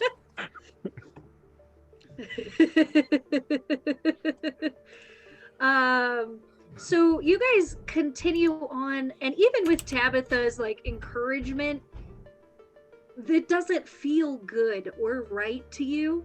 And eventually, after a couple more minutes that feel like ages have passed, the bamboo opens up into a tropical courtyard with a fountain in the middle. All the stone is wet, and there is a pool with lotus flowers and like reeds and fronds coming out of it. and you kind of get an idea for how big this cream house actually is. The walls on either side of you are towering up past this foliage. There seems to be trees in here, and at the other end of this, you get a glimpse of a spiral staircase going to the upper level. Just walk around. Angelica? Keith, are you here? Can I have you all roll sharp for me? Yeah. Wow. 11. Marco, Marco is not having a good time. Be on Wednesday. Yeah. Hitting all those levels. Woof. Daniel, so Marco, if you are just so concerned about this time thing that you cannot comprehend to even look at anything. Like, you can check your hands, like, you're gonna get those. Your mic has gone squiffy again, yes. Can you mess with it a bit? Can you hear me now? Kinda. You sound like you're Sorta. underwater. Okay, Yeah, hold that's on. normal. Okay, good. Is it though? We're talking about Yaz. Okay, if my microphone sounds fine. So Tabitha and Kat, Tabitha and Tanny, as you're looking around calling for these kids, you again can hear the sound of children's laughter and what you think sounds like footsteps padding around, both in the brush and on the second level of you. Hold on, I'm gonna fix it. Is that better? Yes. Okay. Let me know if that gives us grief. So I heard the first half of that, then when it went. I heard that there's footsteps around. So you Yeah, can somewhere hear, around that. Footsteps in the foliage, and footsteps what here's like on the second level. Cat. While you can hear all of this that everybody else is hearing, you know, and this dawns on you right here in this moment, you know that there are an assortment of creatures that use the sounds of things that would be common for you to hear to lure you into a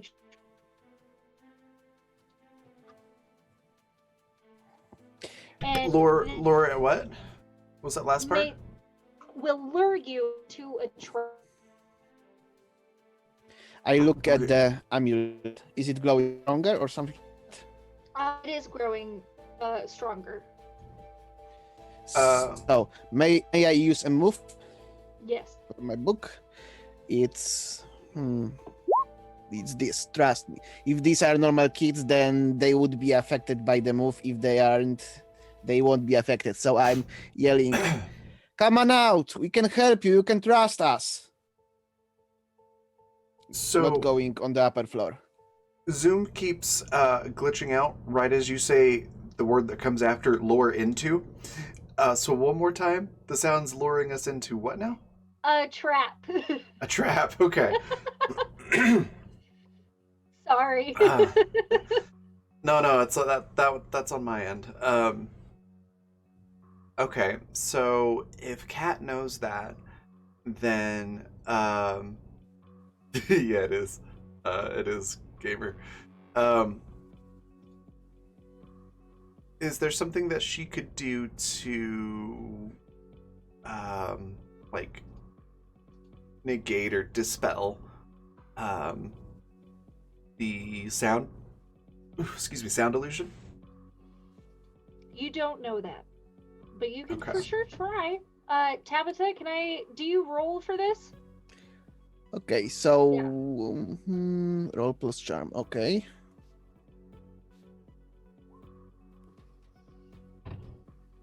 Okay. Mixed success, 7. So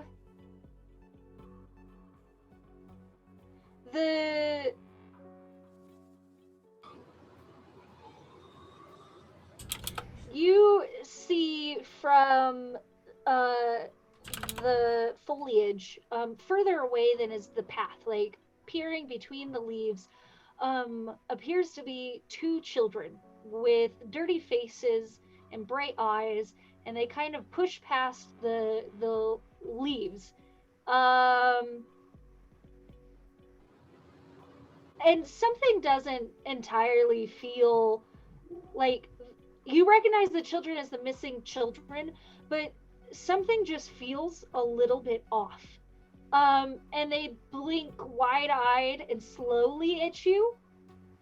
And then they look at each other and they whisper something into each other's ears back and forth, and they look at you and they say, "We have a better idea." And they run back into the foliage. I'll say, stop in the name of the law. You That's just what we get do. loud giggles of like, you said law. We have tacos.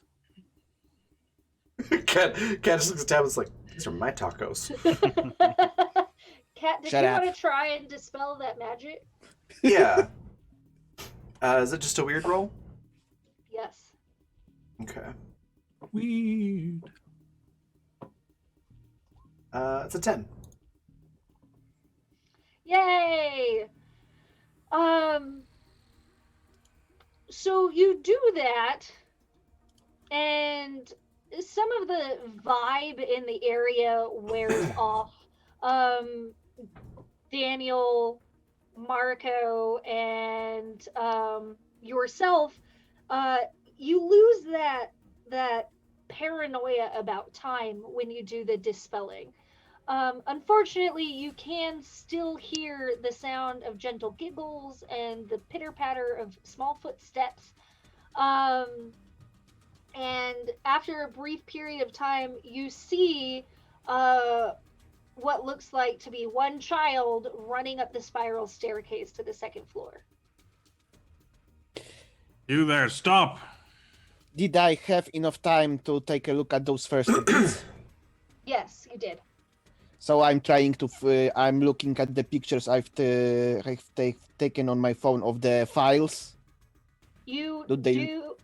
You are able to assign that those two children that you saw are on the missing children's list. So I will call them by their names. The immediate response is like a squealing noise, and "You're not my real mom!" Marco, go get him.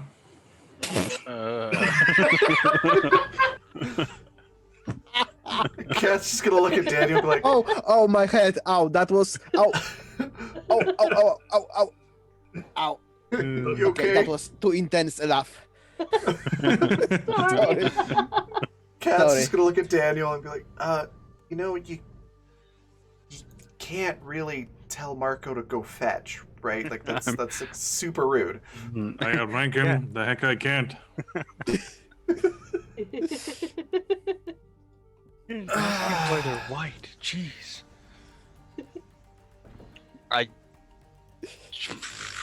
How could I'll try? I'll run after him.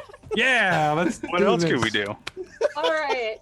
Cat's just making a note to talk to HR when we get back.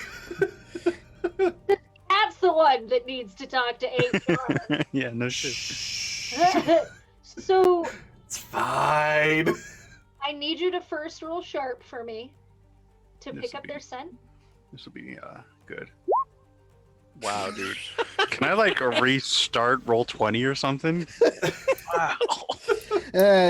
Raven has all your good rolls. Simple. That's simple. Apparently. Yes. You know what? You can refresh the page and do one reroll, and if you roll terrible again, you're fucked. I kind of let's do that. See if that does anything. The mighty dice gods have smitten thee. Yeah, they're just not into it today. Wednesday was so bad for me that I had to start rolling like my actual dice. I'm thinking about it. I have never had cause to use my actual dice. I enjoy failure, so Yeah, absolutely. I'm And like good either way. you totally level Me up. too. I'm seriously getting close to 2 levels today. So the monstrous playbook for Monster of the Week is really, really lackluster at the beginning levels because your stats end up being so low. But as you start to level up, you begin like at first you level up really quick, and then your character is stupid strong for a while, and then you'll never get like to level up again. Jeez. Okay, that was You have sharp. to learn not to take those at the Yeah. start. Rolling sharp. My guy. Well, Stuck Well. with it. So you that's just the day. break into the foliage. Are you still hybrid? Yeah. You break into the foliage and you start sniffing around, and it's like all you can smell is dirt and magic and leaves and like something else, something that is sickly, sickly sweet. Like you cannot smell the children at all. And you go rooting around for them, and you turn around and you cannot see the rest of the party. Sweet. Tabitha calls Marco back. Hey, do you realize how does it look when we are sending werewolf for kids after the kids? That you want to trust us? Can I hear Tabs? You can Yeah. hear Tabitha, but you can hear her echoing all around you. There's no one direction her voice is coming from. She's gonna lay down in the fetal position. No,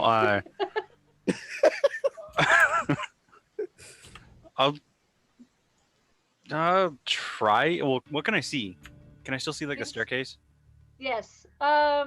You can mostly see leaves, and beyond the canopy, you can see just a little bit of the staircase. I'll head towards the staircase. Okay. So Marco's lost, guys. Good going. Jesus. I'm gonna run after him. Into the foliage. Mm-hmm. Can I have you roll sharp for me? Yes. Tabitha is running after Daniel. Come, cat, let's not split. James is just like looking at birds and stuff. Like, oh, it's a nice day. Yeah, Kat's just falling Oh. behind, like, shaking her head. Wow, very Alright. interesting. On the way, Tabitha is explaining Daniel. So let's start using our brains. Okay? Never. Let's get him first. Tabitha, do you stay close enough to Daniel that you can keep him in your line of sight at all times? Yes. I'm following Daniel not to Is split the that party same anymore. For you, or are you just more or less begrudgingly following?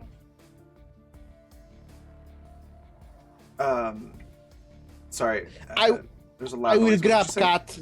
I will grab cat with my hand. So if she doesn't follow, so that's. Oh no. Yeah, Kat's following, and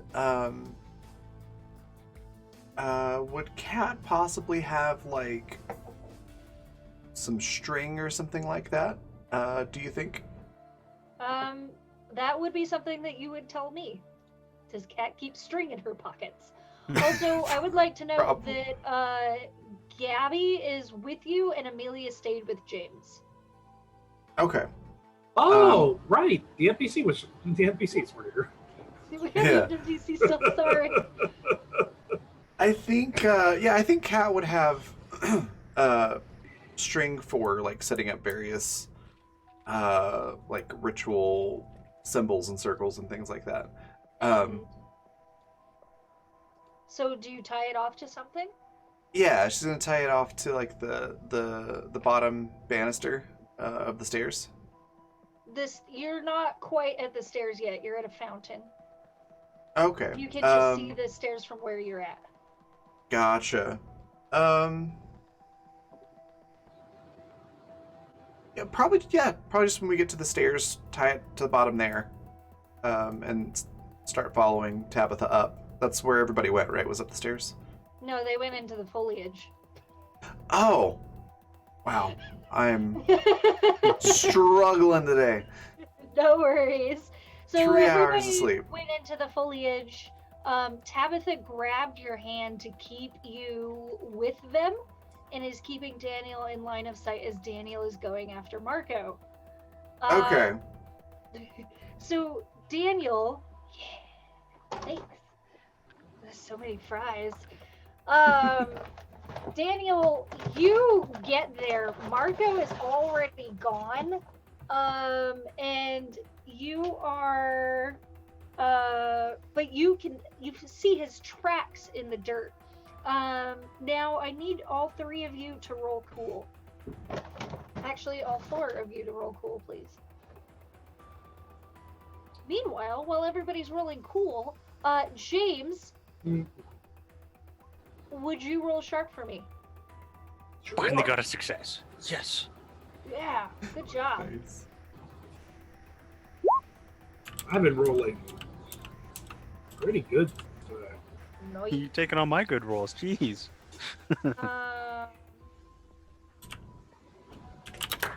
Daniel, that was an 8 for your cool, right?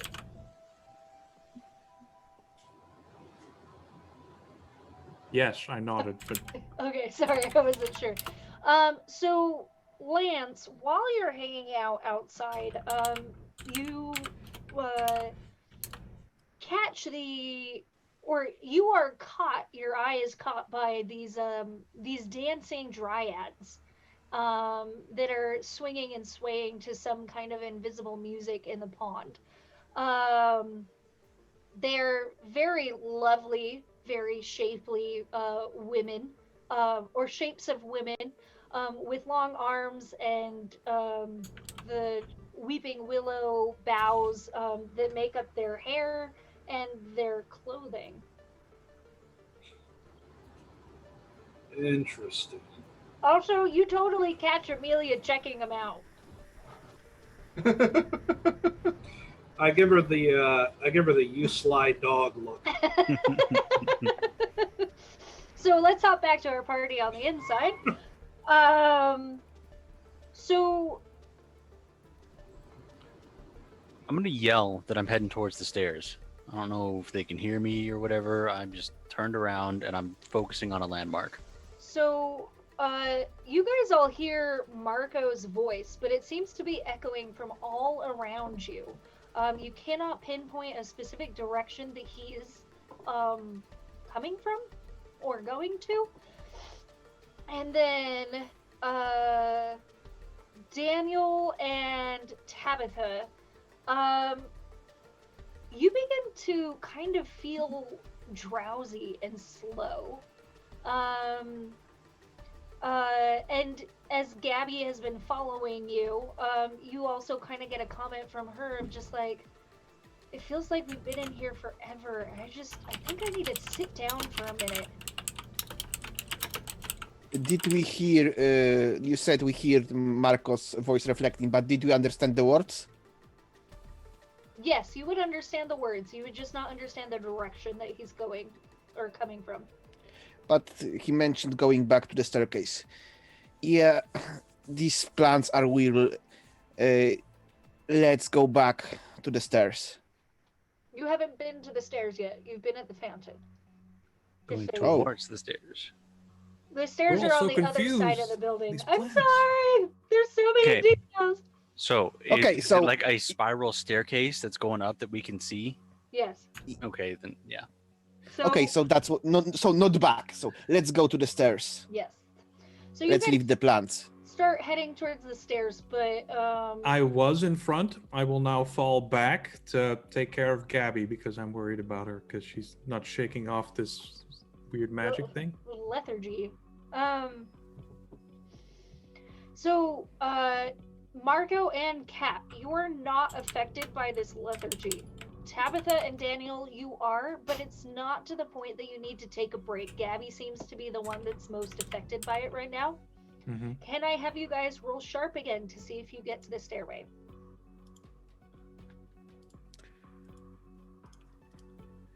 Either it's a success or a level up. Okay. Level nice. up! Level up. Nice. 13. And yeah, Cattle will tie that string to just whatever is nearby as soon as she realizes like people are splitting off and that things seem kind of weird. Okay. Anything you that's safely solid say and that you had tied it to the fountain. yeah, that would work. Okay. Tabitha, unfortunately, you're lost as fuck. Sorry. Daniel and Marco and Kat, you are all able to successfully find the stairway. Marco gets there first. And at the bottom of the stairs, you see another, not the same, but another bright-eyed child that looks at you and squeals and goes, "Fluffy puppy!" and runs up the stairs away from you. Stop running up! Damn it! I'll put Gabby against the stairs so she has some place to lean because she's tired, and then I'm gonna pull the spell that I cast on everyone onto her. Okay. So I'm going So to. everyone is less protected, and she is more protected. Okay. That's the plan. Do you want to roll for that? I think I should. Okay.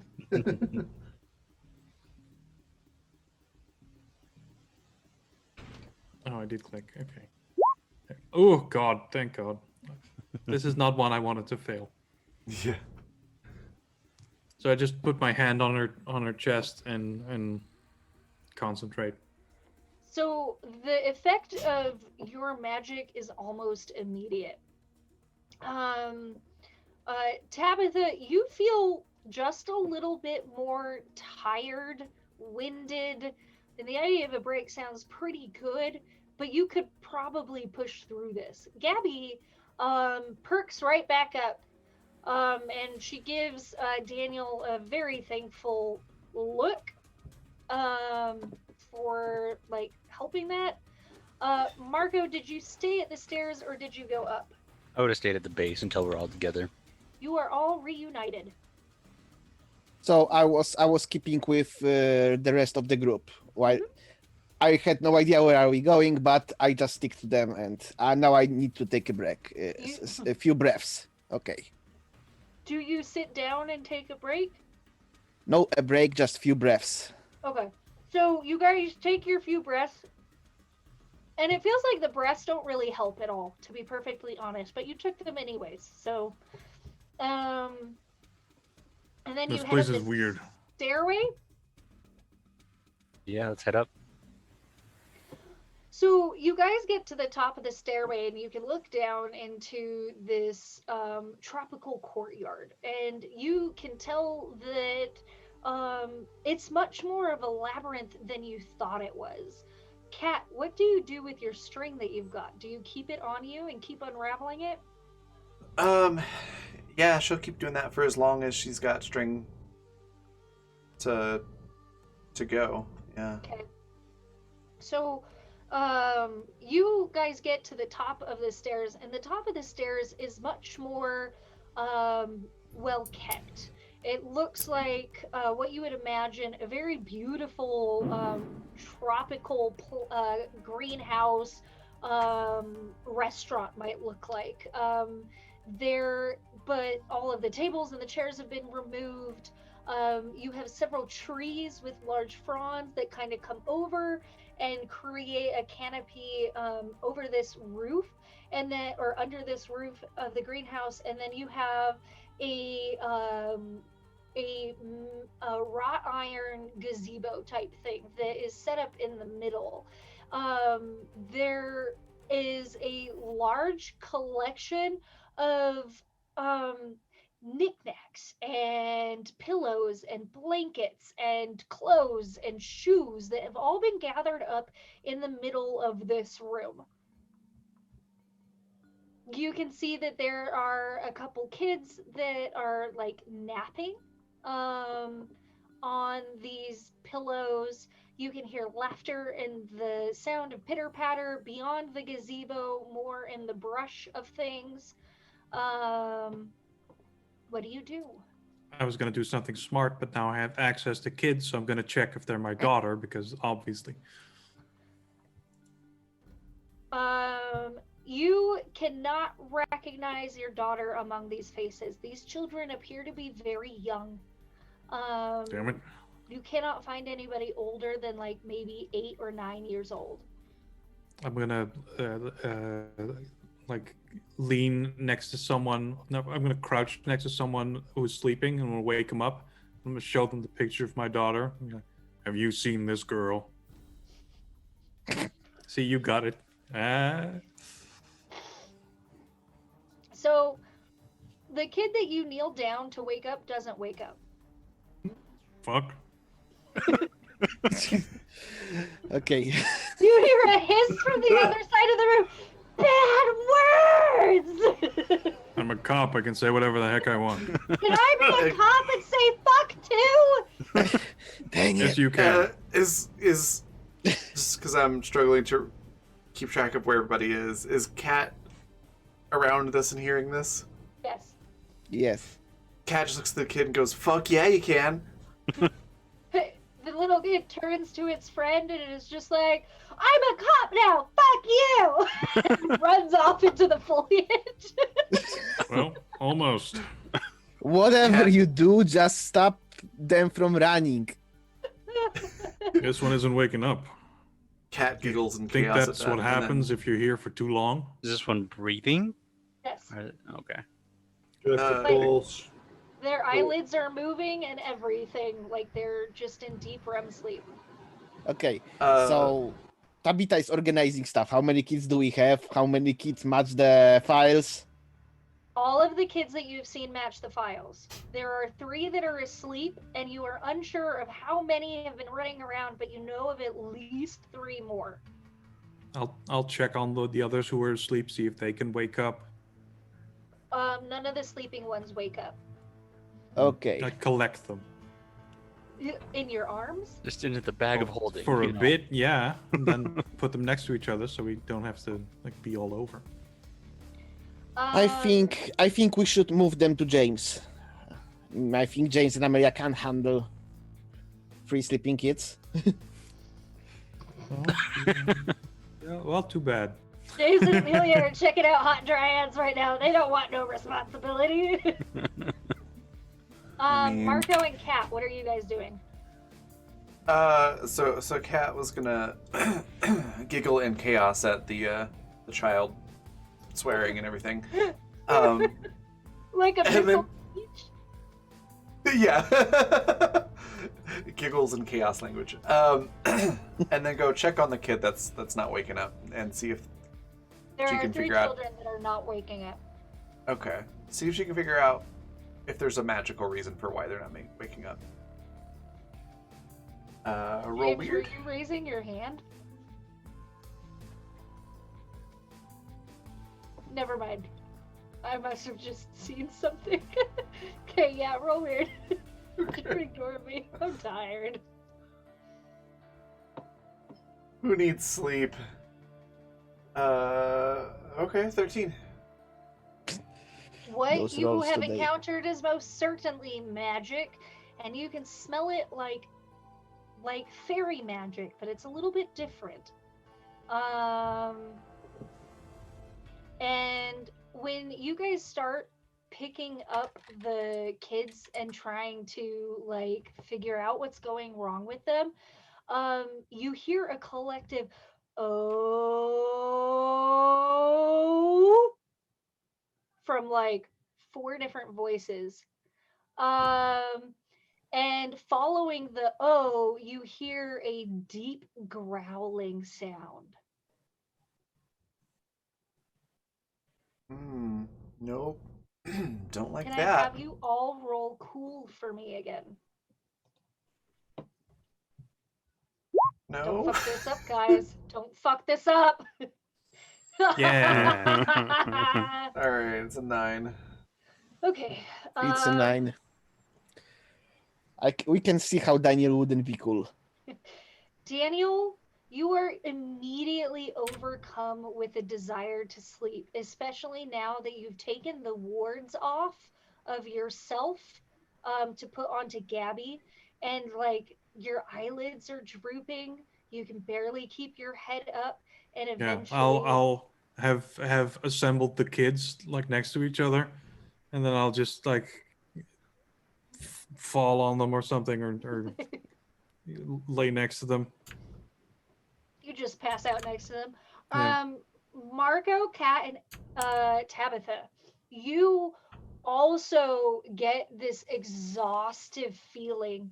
You are so tired. Like, it takes work to lift your weapons, it takes work to think, it takes work to do anything. But unlike Daniel, you are able to stay conscious right now. And what you see from that deep growling sound that issued this sensation of exhaustion is not the Alfrey, but something that mimics its aura. Um, you see a very wolfish, four-legged creature kind of step out from the back of the foliage, flanked by these kids that have their hands to their mouths, looking super giddy and excited. Um, and this thing pulls back its lips and snarls at you. Deep purple and blue liquid, almost sparkling like the night sky, drips from its fangs. And it's bigger than Marco is when he's in his wolf form. And uh, clouds and smoke seem to waft off of its fur as it walks. And everything is like a deep purple midnight blue speckled with stars as it moves. And the closer it gets, the more tired you are. What would you like to do? Cat, can you dispel this stuff or something?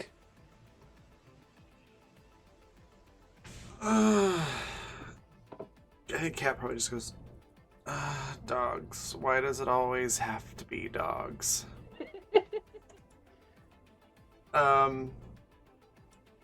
And yeah, Cat, of course, wants to do a magic thing. And I think Cat's going to cast Shield of Caffeine. Okay. Try and wake everybody up like we've all had a bunch of coffee. All right.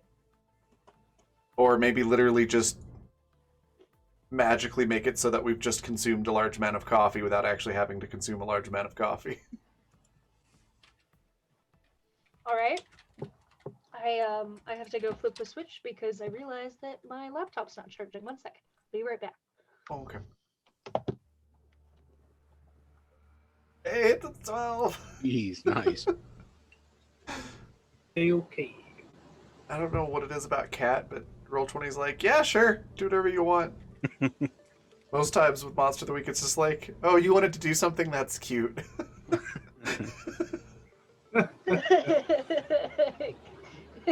So yes, you are effective in waking the three of you up. Unfortunately, it doesn't work on Daniel, who has already been swept up in a dream.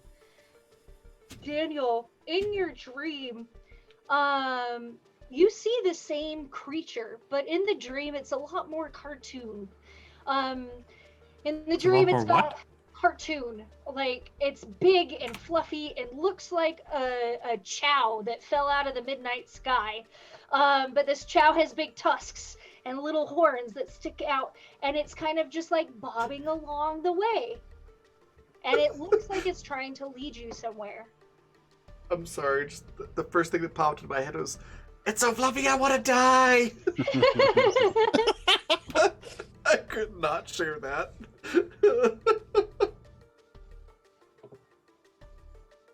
I'm so tired. Tabitha, we want to try the move again because her move on the kids again because we can't fight the creature if the kids are standing next to it. Safety first. I'm curious Kids, if we come can on. fight it. Come here. We have the fluffy puppy tacos. We need to get home. Come on here. Can I? You want to roll charm for me? And yeah? What were you saying, Marco? I was just gonna say, can I like address the midnight wolf thing because it's obviously protecting these children, so it doesn't want them to come to harm. We're trying to protect these It's children. 11 because I didn't know I need to mark the bonus I had from my Okay. move. Nice. 11.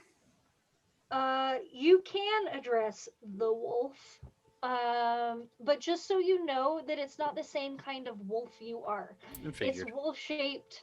It has tusks and horns and looks a little bit more ethereal and stuff. Midnight creature. And I'll tell y'all what it is after you kill it. I'll just be like blurrily stumbling after it, like, what are you? The dream Whoa. creature. Thank Whoa! you so much, Horrible Gamer Nice. J, for Oh, that that's so $25 sweet. donation. Yeah. Thank you. So, Thanks. that lets you introduce an ally or enemy NPC. Go ahead and let us know in Do chat we really need allies, though? which of those Daniel, two. stop it! When am I gonna get my NPC follower? Jeez. Pay no attention to the Daniel behind the curtain. Let us know if you would like to be an ally or an enemy NPC and describe them and give them a name if you'd like. And we'll work that in. Mm-hmm. Does chat have any suggestions for ally or enemy? You know, I'm the DM. I feel like I should not be a part of this. say I was like ally, of course. I'm like I'm in the cast. I probably shouldn't get a vote. I mean, you would all say ally. I would say another enemy for me because that's It's not a vote, it's just a suggestion. Ally? Could just also be both. we should You know. we should bring in a third Kraken Viper, right? an ally Yeah. for the rest of the team, More but kelpies. an enemy for James. Frenemy. Just when you thought it couldn't get any worse. Dun, One of dun, James's dun. creditors has followed him here. So, We're trying to Where's reach my you about money? your extended warranty. Horrible. Flipped a coin and brought out. Oh Excellent. God, it's just it's just a scammer. We've been trying to reach you about your car's extended warranty. Follow you I into feel the- like I it should literally be. had one of those calls yesterday. I had one during our break. Oh my god. I don't What if have a car what if right it's some now. kind of creature that feeds off of sleeping kids, like a parasite, Oh God. Oh, right? or- But something or- small, something that does an individual. These kids are in danger. What if it like eats off of their dreams? Dream eater. Ooh, that's a good one. You guys are too smart for me. Dream eater. So this fluffy chow of a monstrous creature is like hopping through this dreamless void, and he doesn't really say anything, but you get the impressions of warm and cozy and home, and it's gonna be okay. And Well, that is exactly what I want to hear. So and just keeps leading you forward. Now back to the real life. James Cook, I am sorry, but nothing is harassing the outside of here. Amelia seems to be fidgeting, and she kind of voices her concern. She says they've been gone for a little bit longer than I had expected. You think they're okay? Well, Tabitha's probably trying to keep the group together. Marco's there for the muscle. Daniel's really focused on his kid right now, so he's probably also keeping the group focused. Cat probably got him in trouble, not gonna lie. All those factors coming together, right about now is when something should go horrendously wrong. So, Tabitha, the children seem to shake out of this imaginary world that they've been in and see you as you for the first time as you're talking to them. And one of them darts a glance up at the large creature. The large creature and looks back at Tabitha and says, "But this is the safest place." But we can bring you home. Some of the kids start crying, but they head your way anyways. You can tell that the word home kind of hits a little hard for them. But all of the children are heading towards you, dewy, sad-eyed, and the creature, the massive wolf thing, lets out another bellowing roar, and I need you to roll cool one more time for me to stay awake. The three of you. Oops. Come on, guys. Yes. All right. I'm sorry, Tabs. The exhaustion washes over you like a wave, and you find yourself so deliriously tired. You can't keep your eyes open, your axe is too heavy, and you find yourself sinking to your knees until you're asleep. Now, Kat and Marco, you see this. This wave that has washed over you you're still exhausted. You've still been beaten down by being just in the vicinity of this creature, but you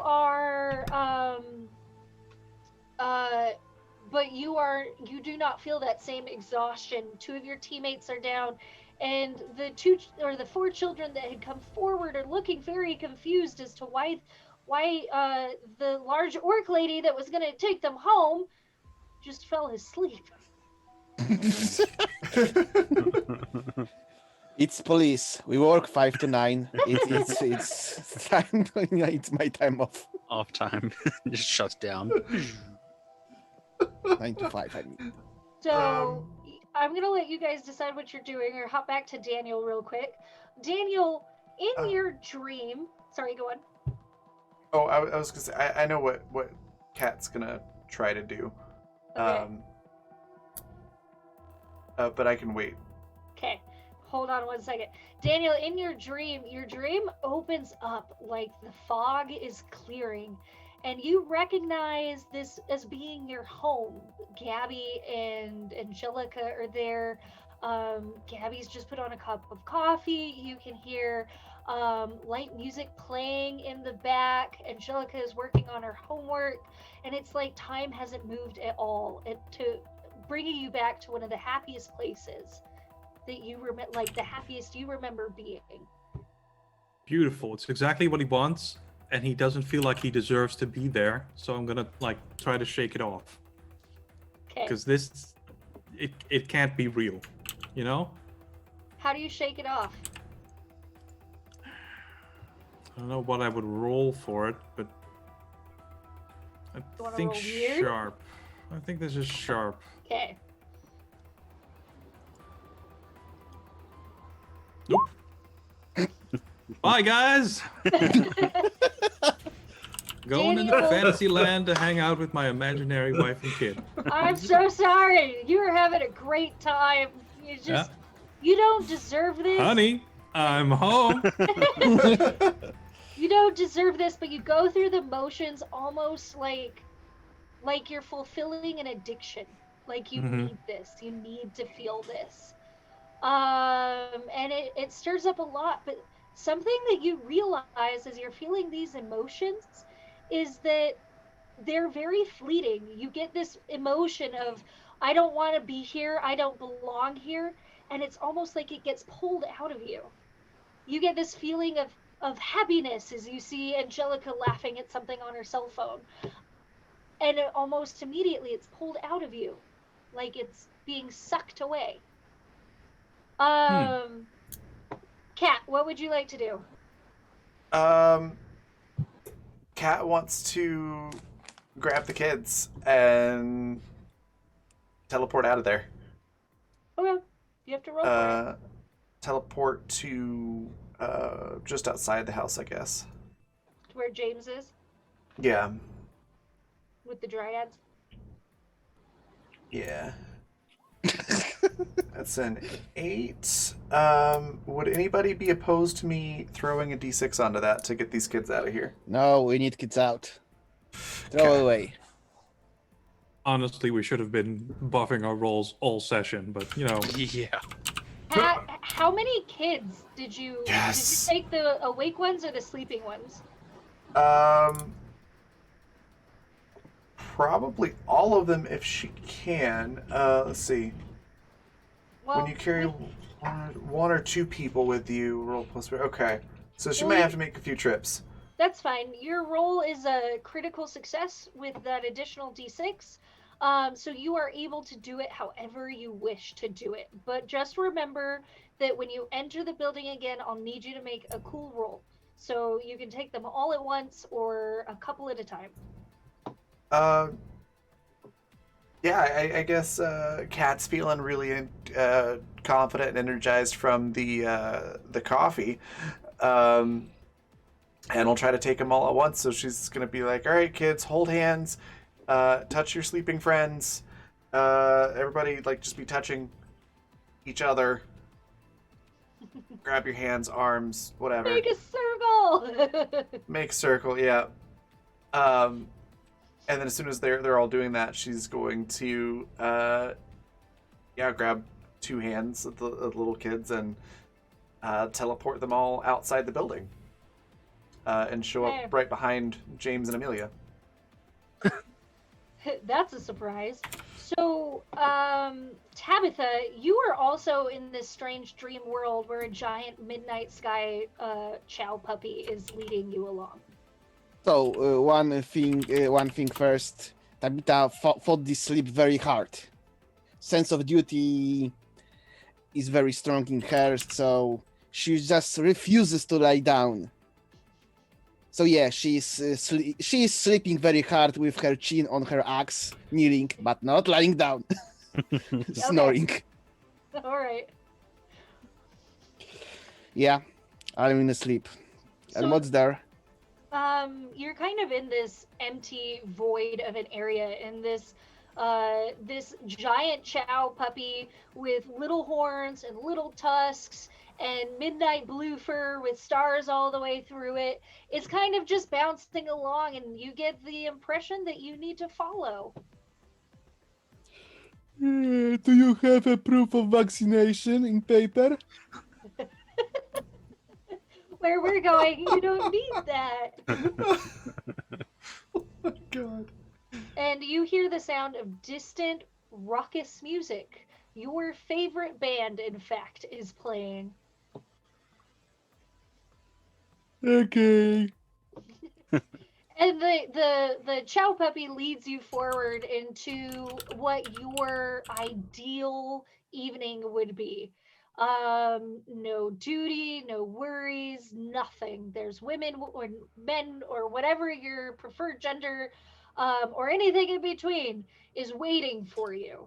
Yeah, You're- I'm going to a metal concert. Yeah. Marco, you are the only one that is left. You've two. what about Gabby? Oh, that's right. Gabby is awake. Gabby, I'm protected magically, so yes. Gabby's not been affected by the sleep. So Gabby and Marco, you're the only ones that are left here. Gabby doesn't really know what to do. She's not a combat person, and this massive thing is approaching. Point and shoot. So when she it also would've, has a gun, Gabby, and she's trained to use it.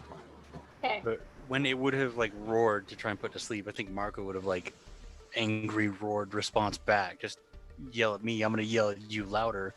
But after that, like try to converse with it. Be like, you're obviously not hurting these children. You're trying to keep them safe.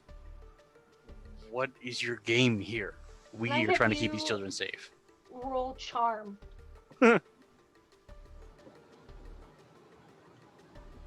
Good lord. Oh my! Okay, Good lord. I apologize.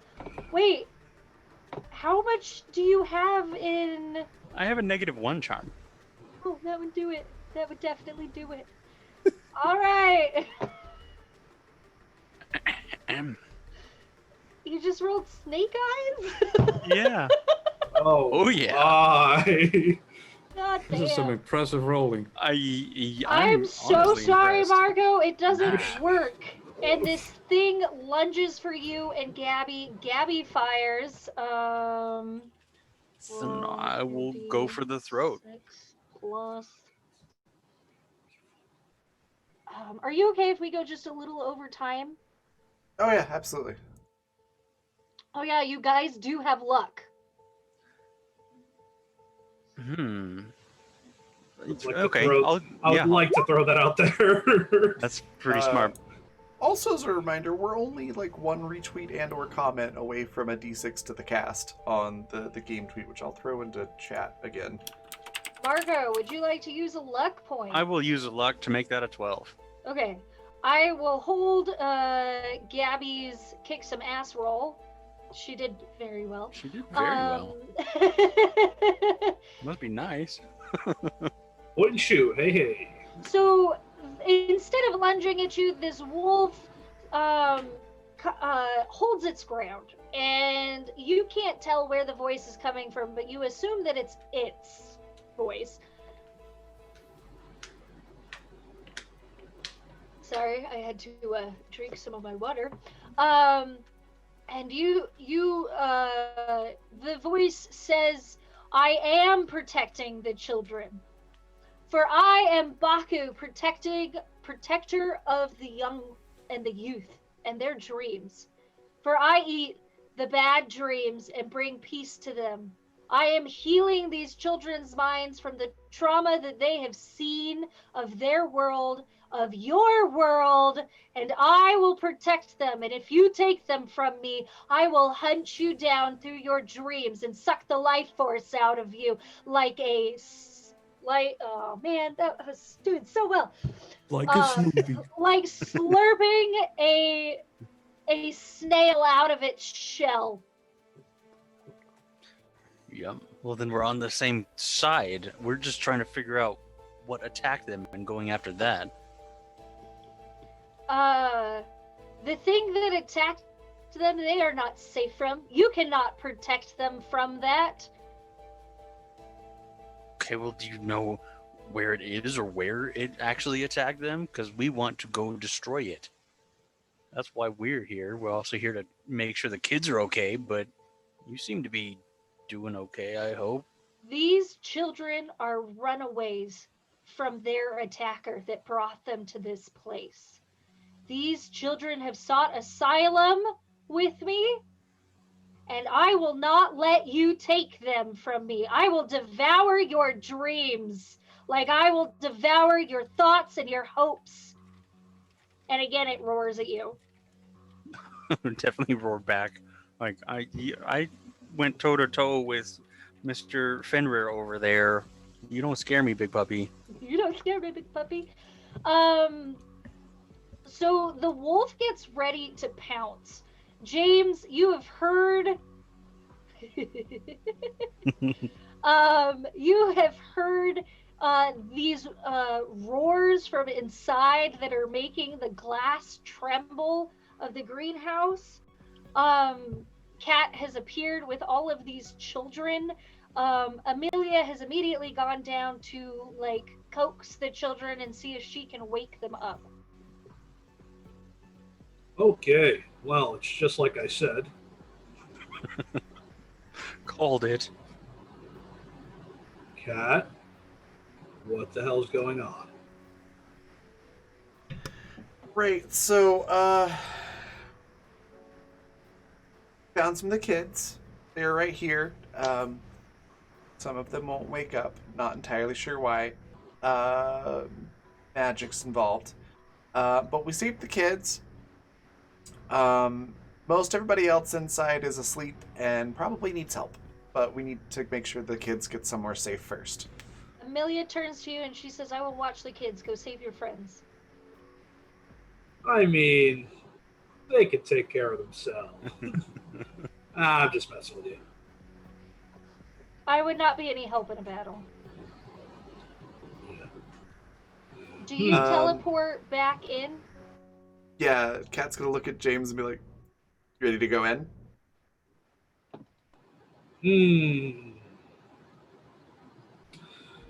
You know, I'm too young to die. Just Nah, take the immortal packet. I'm just fucking with you. Let's go. Level up. Kat's just gonna laugh, put her hand on James's shoulder, and then try to teleport the two of them back into where she left from. Is All that right, where we I'll should need end? you to roll weird. I have one more thing that I want to do. One more thing. I've been waiting all session for this. Success. All right, both of you need to roll cool for me. Doesn't They technically get in matter and just right pass out. Like, Yes. nice. now. Yeah, No. I'm using luck. All right, Lance uses luck. You both stay awake. The wolf is getting ready to pounce at you guys, and the glass above you breaks, and from above, a figure cloaked in light descends and drops to the ground, emitting another pulse of light, pushing the wolf away, and this figure immediately goes to Daniel and just touches both sides of his face. Daniel, your dream begins to bubble up like burning film. And the first thing that you see is your daughter's face as she's trying to pull you back into consciousness. Wait, she's here? What's happening? She's shaking your head. Kat, did you I just don't believe it. It's fine. just pure confusion on the outside? James looking at Kat like, what the hell did you just do? Oh, What? that wasn't me. Once Daniel is awake, Angelica immediately goes to Tabitha and wakes her as well. And goes back to Daniel and tucks something in your pocket, and in a burst of light, she's gone again. What no. I'll just grab at the air. Daniel, can I have you roll sharp for me real quick? Sure. And after that, depending on what you get, we'll end. There we Nice. go. Nice. That's what successes look like. So Nice. Angelica's time with you consciously was very, very short, probably less than a minute. But what you remember of her is she's changed. There seems to be flecks of gold and light across her cheeks like freckles. Her hair is pale. It used to be the color of Gabby's hair, but there are streaks of silver and gold and blonde in it now. And there is a determination in her eyes that you would know only as angels, but not entirely hers alone. Well, she's not allowed to dye her hair without her parents' approval, so she is grounded. And that's it. That's what we're on today. Sorry we went on a little bit longer. As she Oh, that was great. poofs away. You're grounded, young lady. That was fantastic. What a beautiful episode. Yeah. Yeah, So good. that was great.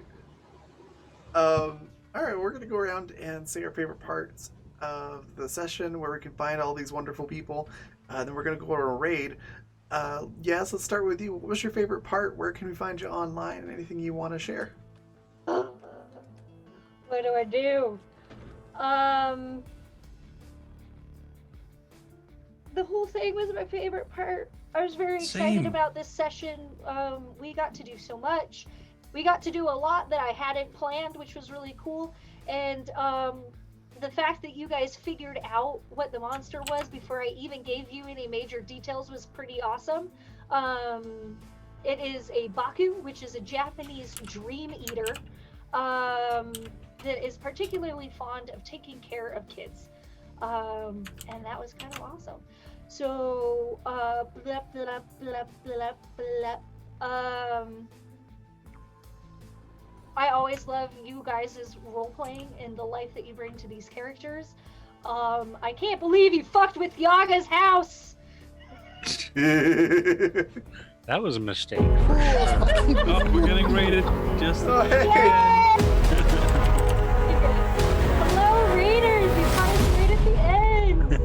just signing off. Thanks so much Great. for that raid. Yeah. We'll Buffalo. send you somewhere good. Yeah, we're getting ready to raid as well. But we're You know, going after someplace really, outros. really cool. So stick Mhm. around. Yeah. You can find me next here on Wednesday playing Bambi Darling in the Exodus Rising game. You know, because I'm just that cool. And then the only thing I really have to share is my Kickstarter because that's what I have been doing for the last 40 days. Art. That's a long This time. Kickstarter. It's a horror surreal apocalypse. If you're into that kind of thing, definitely check it out. And give it a share, or if you are so inclined, back it. Yay, Raiders! Okay, it's not my turn Awesome. anymore. You're good. Yeah, next, Ecuador Lex. What was your favorite part? Where can we find you online and anything else you'd like to share?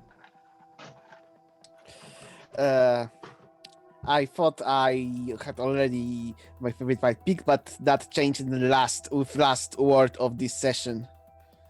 The only thing Daniel Carrot is streaks in the hair. You're grounded. That was my favorite moment. That was great. Definitely. So yeah, I'm Eknorlax. I'm playing base building games in TTRPGs on Twitch, and this is turn for TTRPGs today and tomorrow, same time here. We'll be playing what? Does this game have a title, Raven? The one that we're the one shot. No, but we're playing Call of Cthulhu. So it's gonna be yeah, we're gonna be playing cats in a spooky Halloween game. I look forward to it.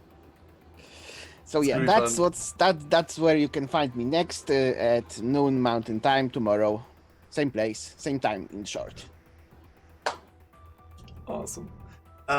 Next we've got Nate. What was your favorite part? Where can we find you? And anything else you want to share? So I'll be here same time next week, but my favorite part was just how poorly I was rolling the entire game. Like, failure in this module leads to some fun interactions for sure. So yeah, I just enjoyed the entire damn game.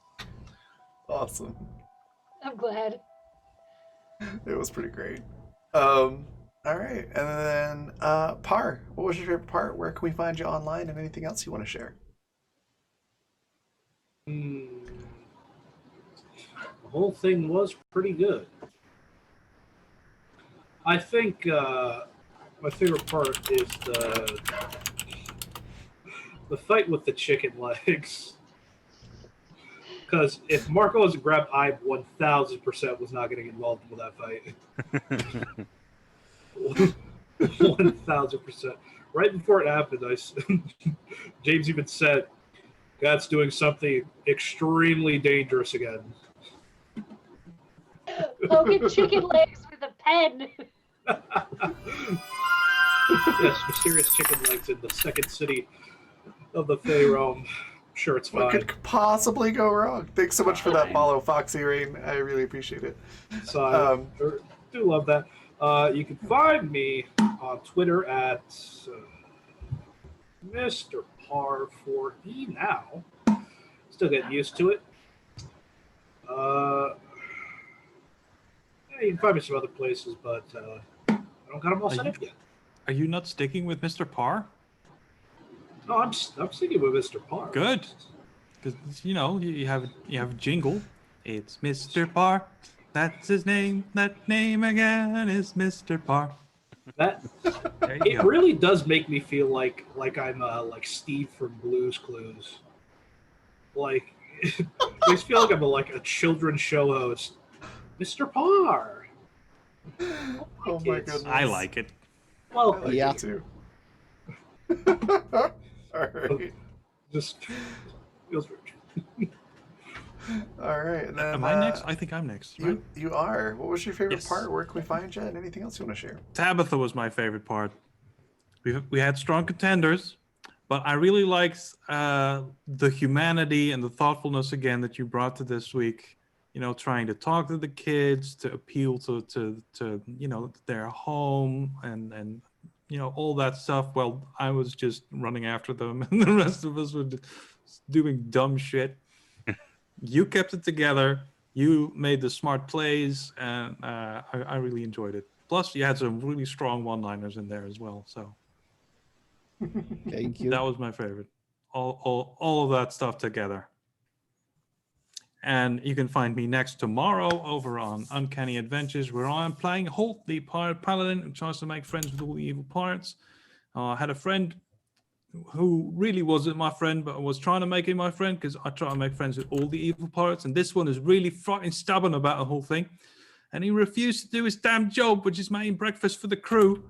And then he was like, I'm not going to do it. I'm just going to sit here on this barrel and drink ale. And I punched him in the face while he was drinking a mug of ale. So I punched a mug into his face, and now he's unconscious in the brig. And I'm going to have a stern chat with him next session. So tune in for that. Or something else. and that's and next month or something, I'm going to be joining Nerdburger Craig in a demo of his newest released game, Good Strong Hands, which is based on Neverending Story and cool. Willow and all those kinds of movies from the 80s. Oh, that's I'm awesome. It should be good. Yeah. You should post the Fantastic. link for us. Yeah. Awesome. I think my favorite part. I really enjoyed the player and character ADHD aligning.